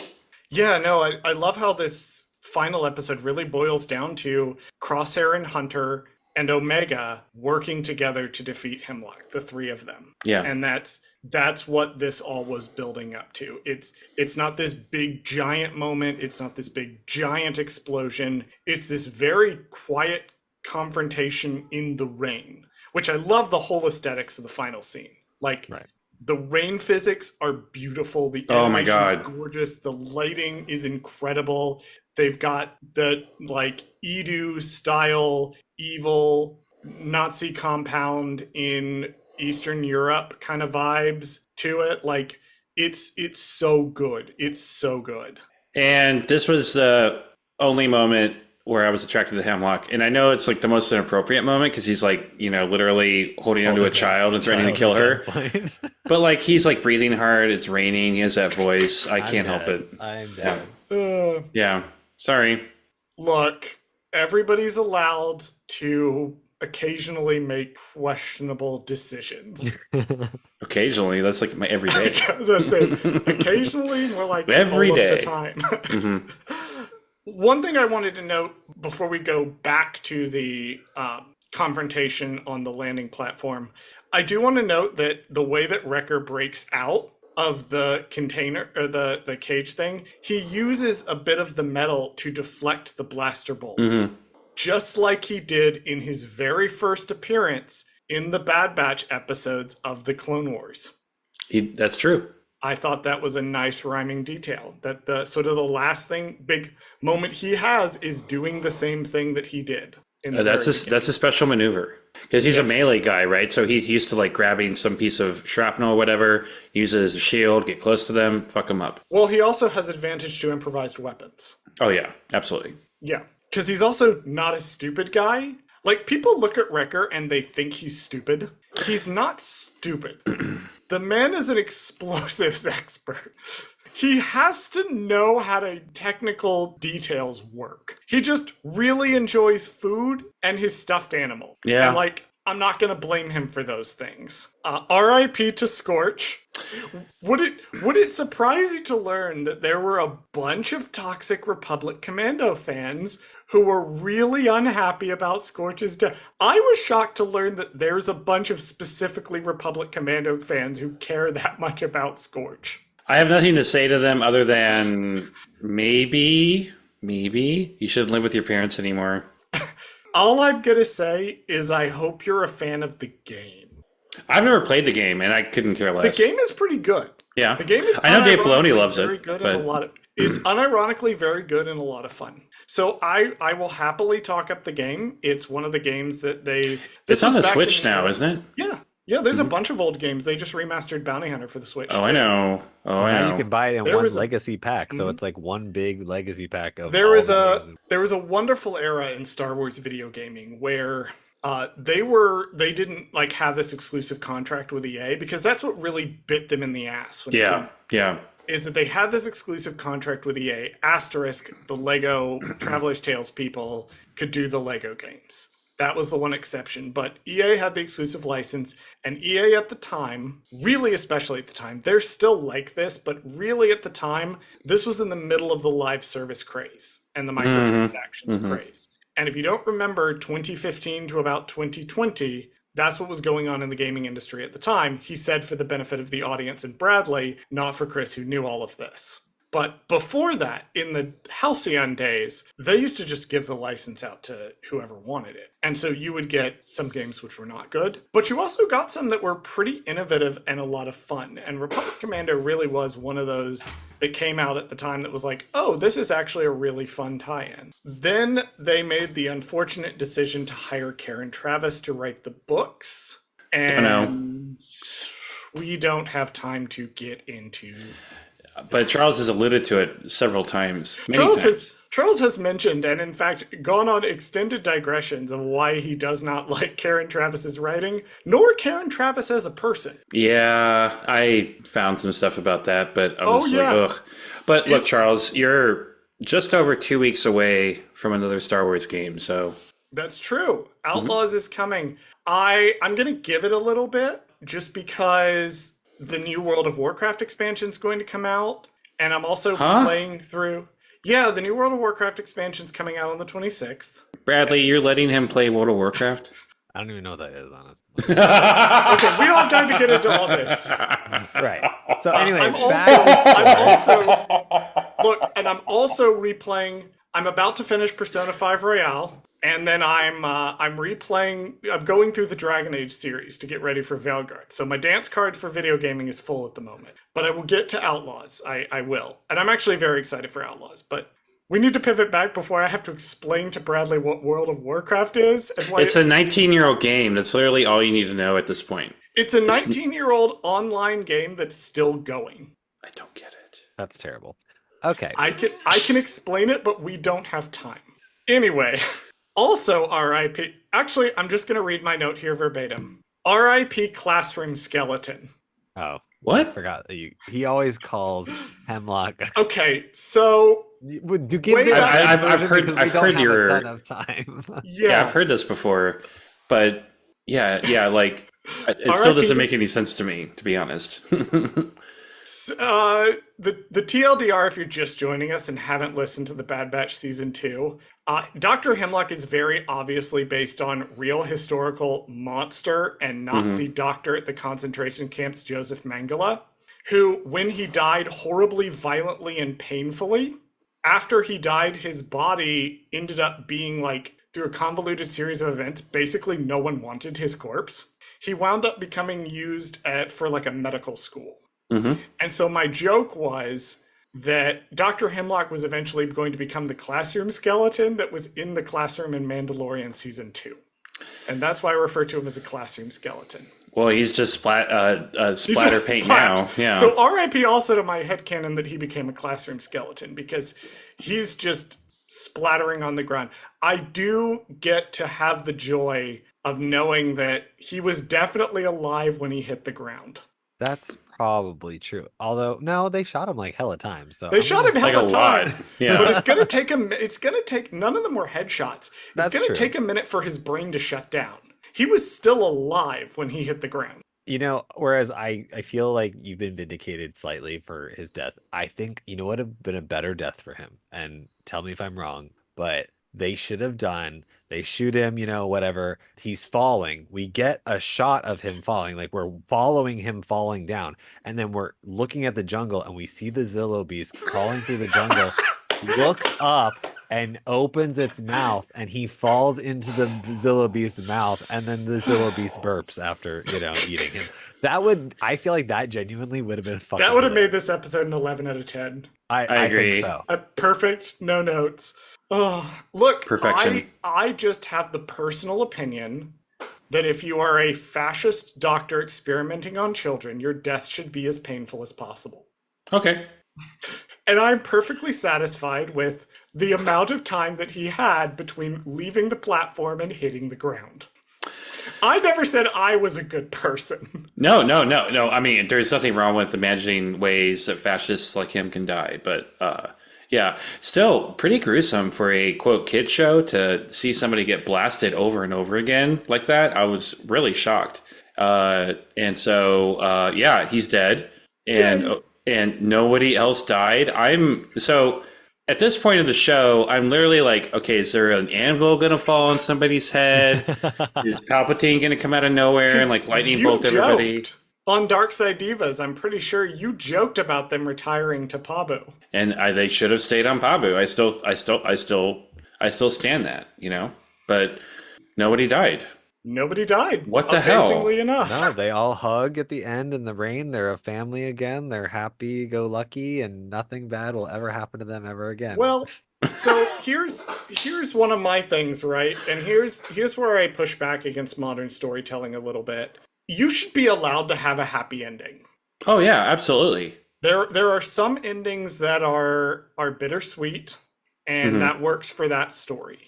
But not every story needs a bittersweet ending, especially even if it's a grand epic story. Like The Bad Batch is 3 seasons long. It's a very long story. And for people who were like, oh, it wasn't dark enough, yada, yada, yada, I'm like, these guys have suffered enough. Yeah. And also, this is a really dark show. You're allowed, I think that the brightness at the end of the story, the final shot of them all together as a family, at peace, able to put the guns down and stop fighting, is a more impactful ending than we got out of this incredibly traumatic lifetime, and we had to pay a price to do it, and the price was someone's life.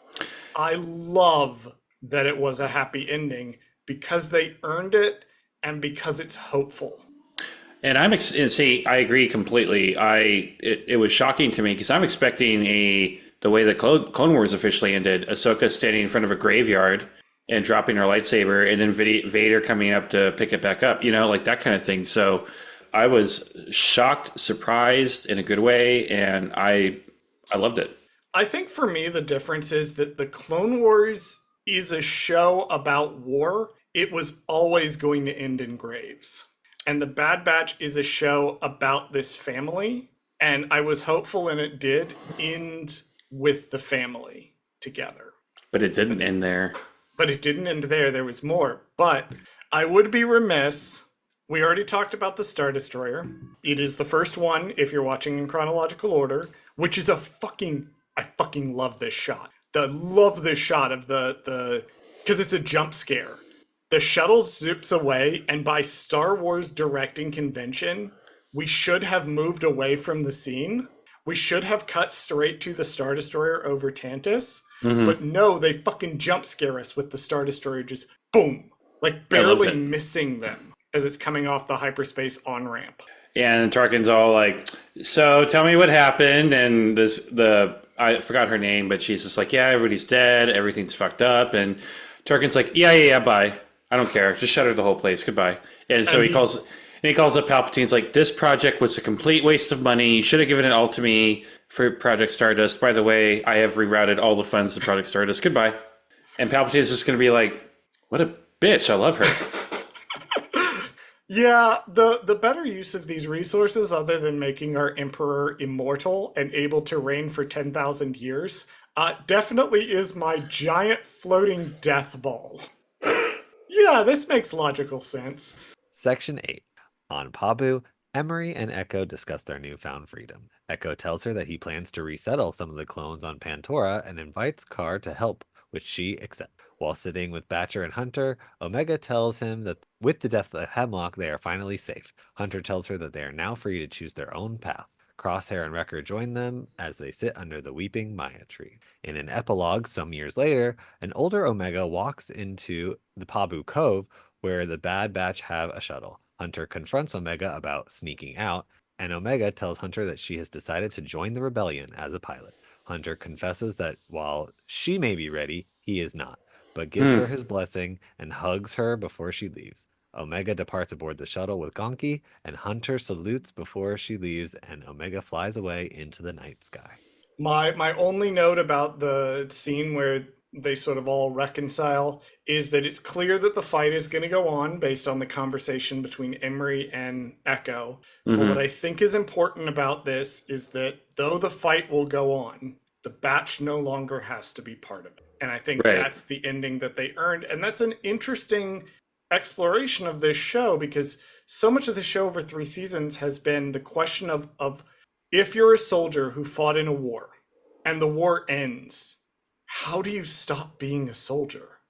Especially when you were purposely created for said war. When you're part of a military industrial complex that does nothing but prime you for this war, when the war is done, what do you do? And the fact that the Batch is able to lay that down in the end is just a great ending for me. I agree.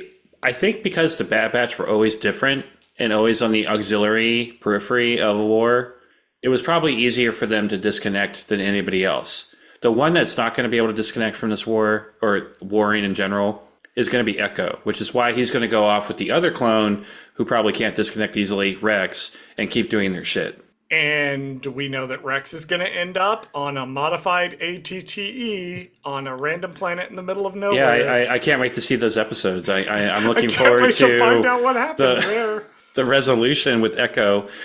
And again, if there was one character there were two characters I thought for sure were going to die. Crosshair and Echo.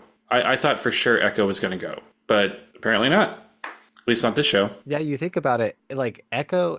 So if the characters represent each show, right? If Crosshair represents the Bad Batch, Echo represents Clone Wars. The death of Echo, instead of back when we did the death of Echo would have been like, this is the final Clone Wars kind of thing, right? Like this is the death final of domino. Clone Wars, right? Exactly.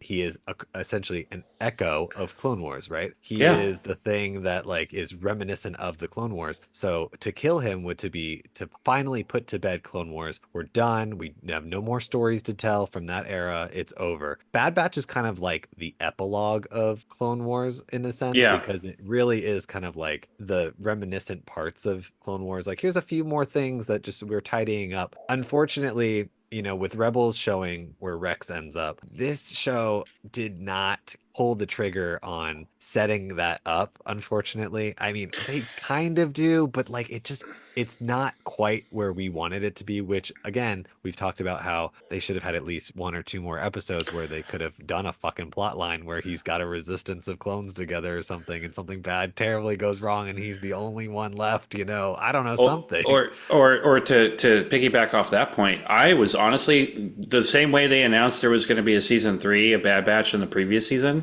I was expecting them to say, new show, here it is, it's Rex, it's Echo, it's the saving the clones, we're going to wrap all this shit up. And it wouldn't have to be like a full-blown show. It could have been like just like a Tales of the whatever. It could have been a 6-episode thing, Tales of the Clones. Tales of the Clones, yeah. That's what, no, we've talked about this because I actually recommended, like, instead of doing, Bad Batch 3 as like its final kind of thing, I figured, don't call it Bad Batch, but like it would be a movie to tie up the Clone Wars Bad Batch era, right? So it would be a final. That's what I hope they do. Is that they started it with a movie. I really hope that they end it with. I really hope that this show that may or may not be in production based on various job postings and things, we don't have time to get into it. Mm-hmm. I hope that that's something completely different, and I hope that they do a movie to wrap this up. I have a fantasy that they'll do a trilogy of animated movies. One based on Dark Disciple, one based on the Dathomir, the last Dathomir arc that was, and then the third one being Echo, Rex, what goes down, how does Commander Wolf hook up with them, all that kind of stuff.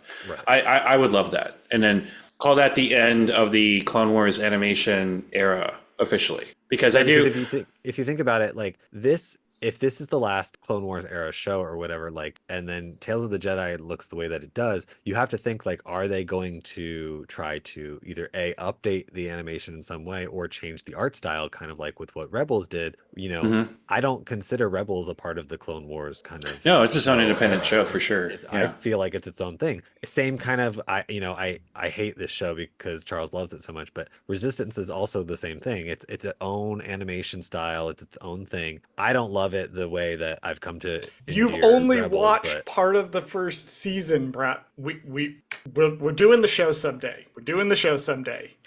I think Star Wars Visions has proven that it's okay to try out different styles of artwork, and animations come a long way. And I think for Star Wars to be in the conversation of excellent animation, because Clone Wars, people forget how important Clone Wars was to the entire animation industry. It was a very big deal. It was Cartoon Network's highest rated show for years. And it got to a point where when season 3 Clone Wars premiered, Entertainment Weekly had them on the cover, so did Rolling Stone. Like, it was a big deal. I think it's time for Lucasfilm to consider evolving their animation style beyond what they're doing right now. And they can do it. It's easy. The technology's there. They can do it. They don't have to do it, but I would love for them to do it. Yeah, and I think part of the issue with this show, and one of my theories about why it may not have done as well as they wanted it to, is because I think that after about the first season of this show, people started to just get tired of the animation style of the show. That,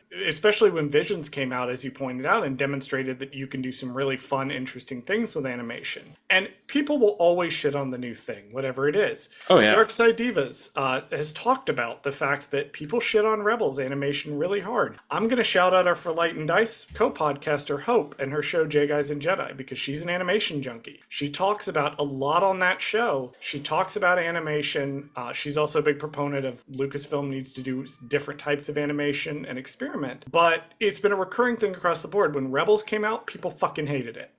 Is the animation style. They thought it was dumb. They thought it was stupid, etc., etc. They thought that then lightsabers was dumb. It basically, it didn't look like Clone Wars. Resistance came out. People hated on that because it was goofy. It was ridiculous.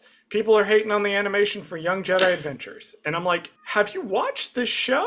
Well, I have no opinion on Resistance. I've never watched it. I'm trying to save myself for that show for my podcast. I respect, which is why I'm not talking about what happens in it. But there are two facts to consider there. One, Resistance is one of the lowest rated animated shows ever on Disney Channel. So I'm not hating on Resistance. I'm just saying a fact. That is a fact. Two, Jedi Adventures is the highest selling merch pusher right now. Oh, yeah. I mean, we're in Nub Nation era right now. So there's your differences right there.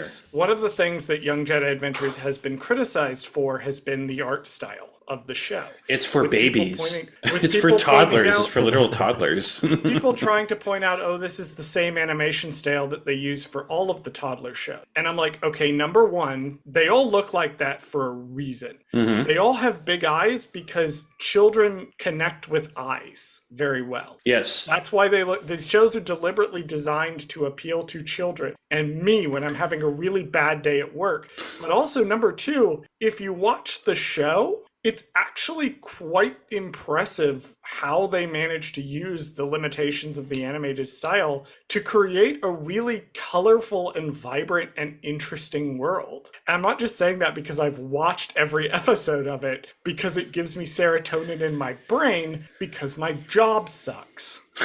But it actually is. There's points where I've watched the show and I've been like, especially as they evolve later on and they get more budget because they're selling an ungodly amount of merch because, surprise, Star Wars is for kids, not a bunch of adult mouth breathers who want it to be Warhammer 40K on the internet.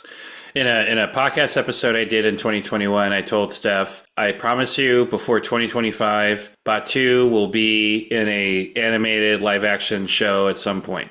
And I did not expect that to be the baby show. But here we are. I didn't expect that episode to be about gentrification. Right. I did watch that episode. That episode is fucking... The villain of that episode... Just everyone, listen to me. Go to Young Jedi Adventures, right? Find the episode that's set in Batu. It's really easy. It's fucking everywhere. Look up the plot of that episode. Look up the villain's name. You will laugh your ass off. It's very Star Wars it's name. So fucking funny. Bradley, I don't know if he told you the story, but like Charles, myself, and his boyfriend were sitting in front of Ronto's in Batu at Disneyland, and we look up and Jon Favreau is walking by with a whole crew of people. And they're taking pictures of every little thing. They're surveying everything. And that's why I was like, oh my God, Charles, at some point, they're going to include Batu in something. Like, they're not here for no reason. They're going to do something. But I have a theory about that, actually. Apparently it was for the baby show. No, I have a theory about that. Okay. Do you remember how they said that the Rangers of the New Republic stuff got, quote, rolled into, end quote, Mandalorian Season 3? Yeah. I feel like, based on the timing of when we had that experience, that they were planning to do Batu stuff. And then that stuff got cut when they moved some of the Rangers' plot points into Mando. Interesting.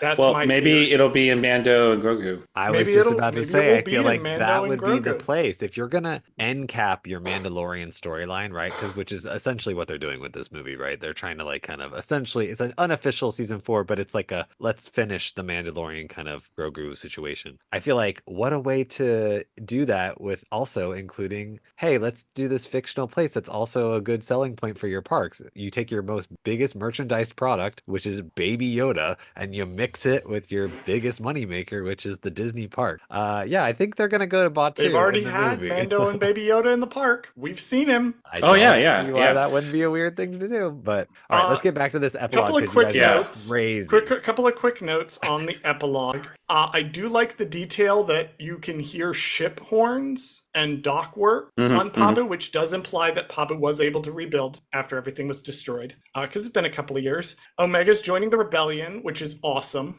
Ugh. But man, this scene got me. This scene got me. I could only write down one line because every line in this is like getting the crap kicked out of me. The one I picked was, "You're our kid, Omega. You always will be." I'm glad it finished with Hunter and Omega.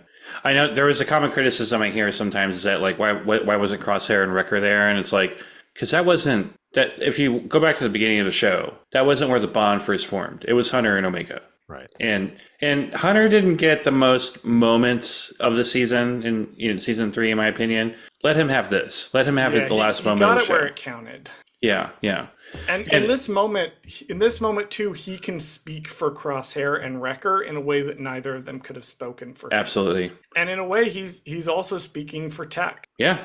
Which, side note, when she put the goggles on, there were 2 moments in this episode that kind of redeemed we didn't address the fact that Tech died fucking at all in the season, or ever had a moment to emotionally process that. Number 1 was Crosshair snapping and invoking Tech's name. And the other was when Omega, because remember back in the episode where Pabu gets invaded, she puts the glasses there. She's going to leave them as they move on. She's going to sort of memorialize Tech by leaving him on Pabu, which is the first place they felt like home. Now she's taking the glasses with her because everywhere can feel like home because she's taking the Bad Batch with her.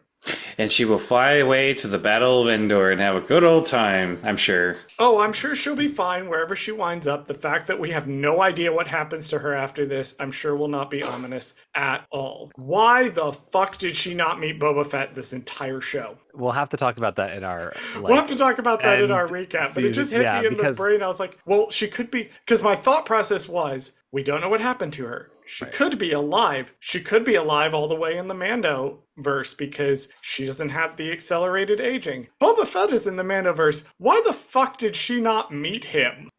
She could be we don't know what she's doing. We don't.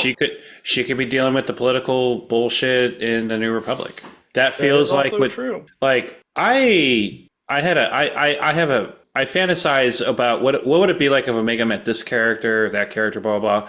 If there's one character she would attach herself to more than anybody, in my opinion, it would be Leia. Oh, 100%. Mm-hmm. 100%. So I can foresee her, like, after war is done, and she's like, okay, Leia, where do you need me? And Leia's like, we have to do all this political bullshit. And Omega's like, excuse me, what? Yeah. The what? But she's like, Leia is so impressive. Omega's going to be loyal to her. And Omega doesn't like to leave people behind when they're in need. And Leia's never not going to be in need forever.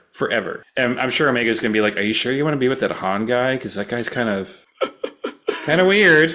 But anyway, that's my headcanon. I foresee her being closer to the politics of Coruscant after the war is over, assuming she survives. And, once we get into the Mando movie, you never know. What if Omega is in the movie? That would be fucking crazy. That would be wild. Yeah. Yep. I don't know what she'd be doing in the movie, but like great. Kicking ass is what she would be doing. Kicking ass in a ship. Oh yeah, Omega and Grogu meeting up, teaming up. Like, come on. With yeah. Oh my god. Great. Do Because you then know Boba Fett could show up too, and then it's like, the whole group is there. You know who I really need Omega to meet? Ahsoka Tano. But I don't think. See, that's the thing. I don't think Ahsoka's going to be in this movie because she's in a different galaxy. I don't know if you knew that. Not Perhaps. Mandalorian and Grogu. No. Yes, I did. I did watch the Ahsoka show and comprehend the plot with my brain. But this isn't the Mandalorian Grogu. This is a thing that was that's been reiterated since D23. The Mandalorian Grogu movie is not the Uber movie that they're talking about that ends Heir everything. to the Empire. Yeah, they've always been separate movies that people just got confused. Yeah. I think There's this is always just going to been be a- its own thing. People are gonna I think the problem is that people are expecting it to be the big, Avengers style movie. But No, I that's also Heir to think the like Empire. this is going to be its own like one-off adventure. It's not gonna like I- connect, honestly, really at all. I think. Well, If I were to guess right now, this is my prediction. This movie is going to be the first trilogy, the first of 3. Yeah, I agree. I don't think I have a strong feeling they're not going to make another season of Ahsoka. Movie 2 is going to be Ahsoka getting back to the season 2 is galaxy. going to be it. Yeah, I and then, agree. Yeah, They're and gonna then the roll third it movie is into going to be the it. big one. Yeah. My understanding of it is sort of the impression that I got from D23 was that they launched Disney Plus, the era of Disney Plus, from 2020 to 2026. They launched this era with The Mandalorian. And so now they're about to launch the hybrid era, the film and TV era. They're going to launch it with The Mandalorian. That's Absolutely. my impression of what they want to do with it. And that makes sense to me because creatively, that's where Lucasfilm with this new regime with Dave Filoni at the helm, they feel the most comfortable. They didn't feel comfortable with the Skywalker saga because that wasn't really theirs to begin with. Even though I love the sequel trilogy, I love it, and I'm glad they're doing a Rey movie. But they weren't as comfortable with it as their own creation, which was the Mandoverse. Wait, Chris, you're telling me that the conspiracy theories were true and Dave Filoni's secretly running all of Lucasfilm? That he's supplanted Kathleen Kennedy and she's just going out and saying the things that he tells her? That he's not just the guy whose job it is to help with the overall creative vision and mentor a new generation of creatives to take on this mythology? I'm saying, based on what I have heard, that Kathleen Kennedy has complete confidence in Filoni to deliver a successful project on budget. That last part, on budget, very important. Wow, it's almost like Kathleen Kennedy, Dave Filoni, and the other top people at Lucasfilm are a team who work together under Kennedy's leadership, and it is not in fact some bullshit Game of Thrones style jockeying for power like it's fucking Succession and Veep up in this bitch. Something just like popped in my head that I have to like call out real quick. You know how Skeleton Crew, we've been talking about, oh my god, it's inspired by E.T., Goonies, all those 80s kids movies that I grew up with, I love. What? Who is the Produce producer those for movies. all of those fucking movies? Kathleen Kennedy. It's Kathleen Thank you very Kennedy. much. Yeah. Anyway, of course. Anyway. My final note for the Bad Batch as a season overall. You may have noticed a thing I didn't say because I saved it for last. I want to end my note taking on this show with the way that the show ends. God damn, Pabu's fucking gorgeous. I knew. I want to retire there. Like that. I also want to return. Walt Disney Resort on Pabu. Right. So Disney does have an, I don't know where it is, but it's an island, a tropical island somewhere in the world that they have like their resorts on that you can only get there taking a Disney cruise. Yep. Okay, so Star Cruiser failed, but go with me on this. What if they have a Star Wars actual cruise ship? An actual cruise, yeah. Yeah, that takes them to a island that is 100% Star Wars themed. There you go. That's it. I think that they should do that. No, you don't need fucking rides. Just a couple cantinas, a cool hospital, hotels, and lightsaber building places. Probably That's also it. need a hospital. Probably also need a hospital. Yeah. For all the drinking you're gonna do at all those All right. cantinas. Alrighty, well, do y'all have any other notes, or is it time to wrap this show up? Well, for Chris, wrap this show up. We have one more episode of the Bad Batch we have to do. No notes. Season 3 is what it is. I wish it's not a bad thing to want more. And in fact, if you finish your show off with people wanting more, you did good. So overall, I think they did a great job.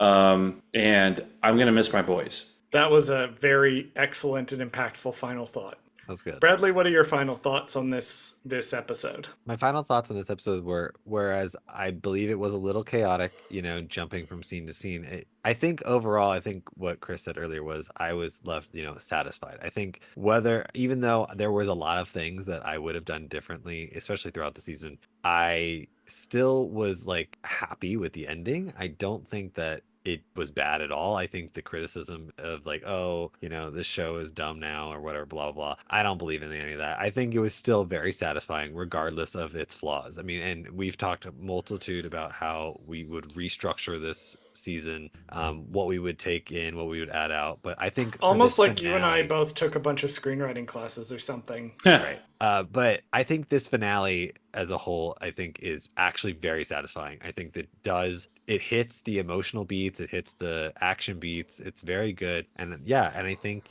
I'm happy with where Omega and the batch ended up. Like Chris said, I thought they were all going to die. So I thought this was a great little nice ending, and it was good. I think it was a very good time. I think my final thought on this episode was the first time I watched it, I was a little underwhelmed. But one thing I like about Star Wars... So toxic.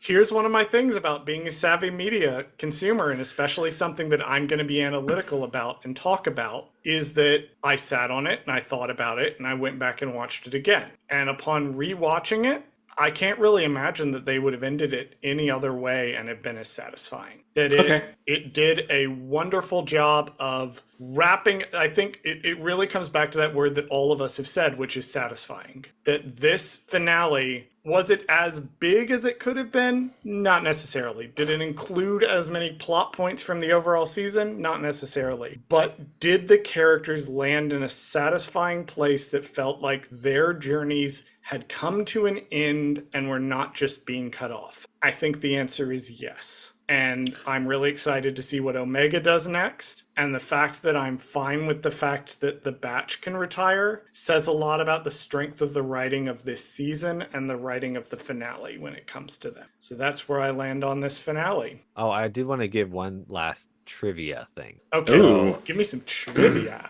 I made a joke earlier that the cavalry never arrived, and I was joking because I was saying like all the side characters never came to help them, right? So one thing about this episode's name, Tarkin arrived. He brought a whole armada with him. That's true, he did. No, but what the actual title episode name is actually a reference, obviously, to the first line said on screen by a Bad Batch member, which it was said by Wrecker in the Clone Wars, the Bad Batch episode where he says the cavalry has arrived. So, I hope it's not the last time we see them.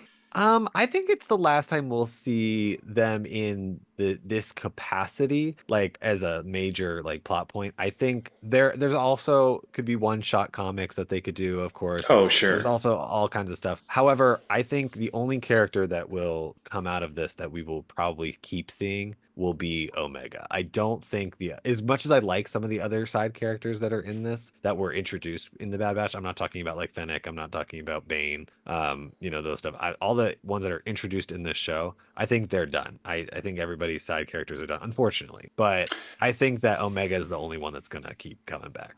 My final thought is, what if in the Mando Grogu movie we get a scene with Mando, Grogu, Ezra, Boba, Omega, and Rex in the same room? Oh my god. Okay, well, I think that would be chaos and violence hitherto unseen. If you have Star Rex Wars and galaxy. Omega and Boba Fett on screen at the same time, No, hold on. You just don't put think that the Ezra and fandom would shit a Omega brick? in Okay. the same room. Well, he's in the galaxy. Why not? Right. That's true. Chris, you have a myriad of things that you do, some of which That's cross true. over with me, much to your great displeasure. Where can the people find you talking about Star Wars, talking about Star Trek, doing all of the thousands of other things? You might rival me for the amount of things you have going on at any given time. Yeah, except people like me. So I have a Star That's Wars true. podcast. They like Chris more than me. I'm kidding. So I do have a Star Wars podcast, Dark Side Divas. It's fabulous. It's wonderful. We're talking about Rebels right now, but we've also gone through all of Clone Wars, all of the Obi-Wan show, talked about a few movies, the prequel movies, for example. So definitely check that out. We just started a Star Trek podcast called Holodeck Divas. Very proud of that one right now. I'm having a lot of fun with that one. So if you're into Star Trek or you want to start a Star Trek journey, check us out. We're awesome. I think most important to mention now, because it's our 2-year anniversary today as of this recording. Literally today.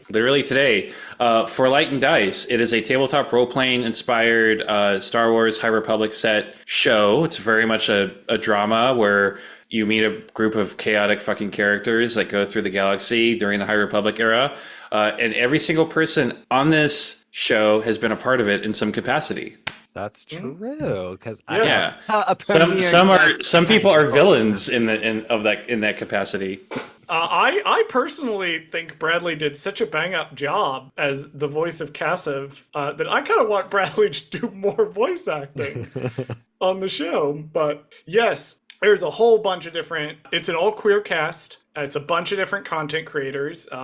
The whole spiel that I do. It's myself, Chris from Darkside Divas, Hope from J Guys and Jedi, Jess from RuPaul's Pod Race, Colton from Nerdsmith, and our friend Robin. I'm very used to that spiel. You can find a bunch of shows that Bradley has worked on, including such shows as Queen's Court, Temptation Island, Married to Medicine Season 10, and most recently The Circle Season 6 on Netflix. You can find me on the aforementioned For Light and Dice, blah, blah, blah. We already went through that whole spiel. I also write gay thriller mystery books called Beach House Studios. That Beach House is 1H, one word. You can find them on Amazon or for free on Kindle Unlimited. Second book is out. Third book is coming in the next couple of months. Was that a smoother... That was better than the last one, yeah. I like it. Better than last one? Good. I practiced in the car.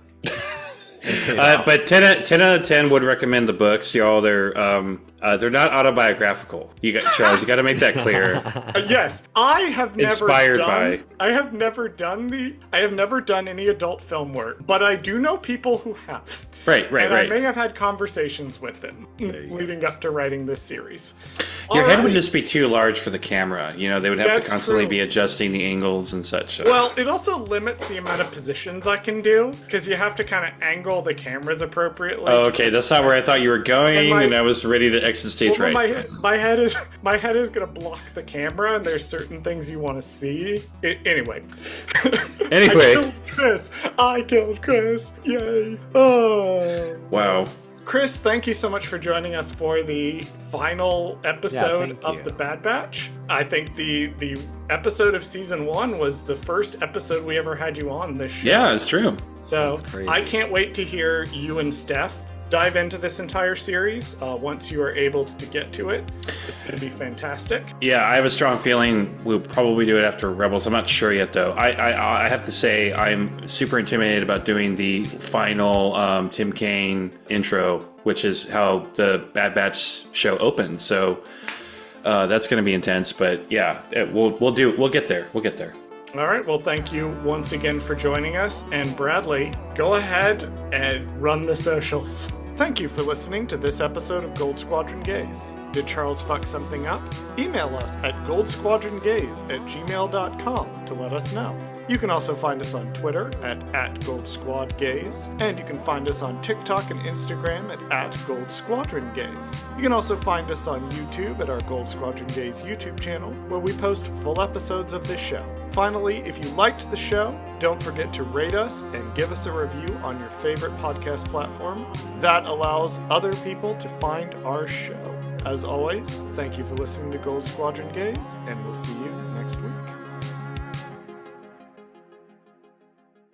I hope that was not the one he used to jack off. That's his right hand, right? Mm-hmm. Yeah, it is. Well, see, I'm left-handed, so that I think he's fine. Well, he's gonna have to learn now. Right. Yeah, he'll figure it out. I mean, I do use the other hand if I want it to last longer and better, because it feels like it's somebody else. But anyway, Okay.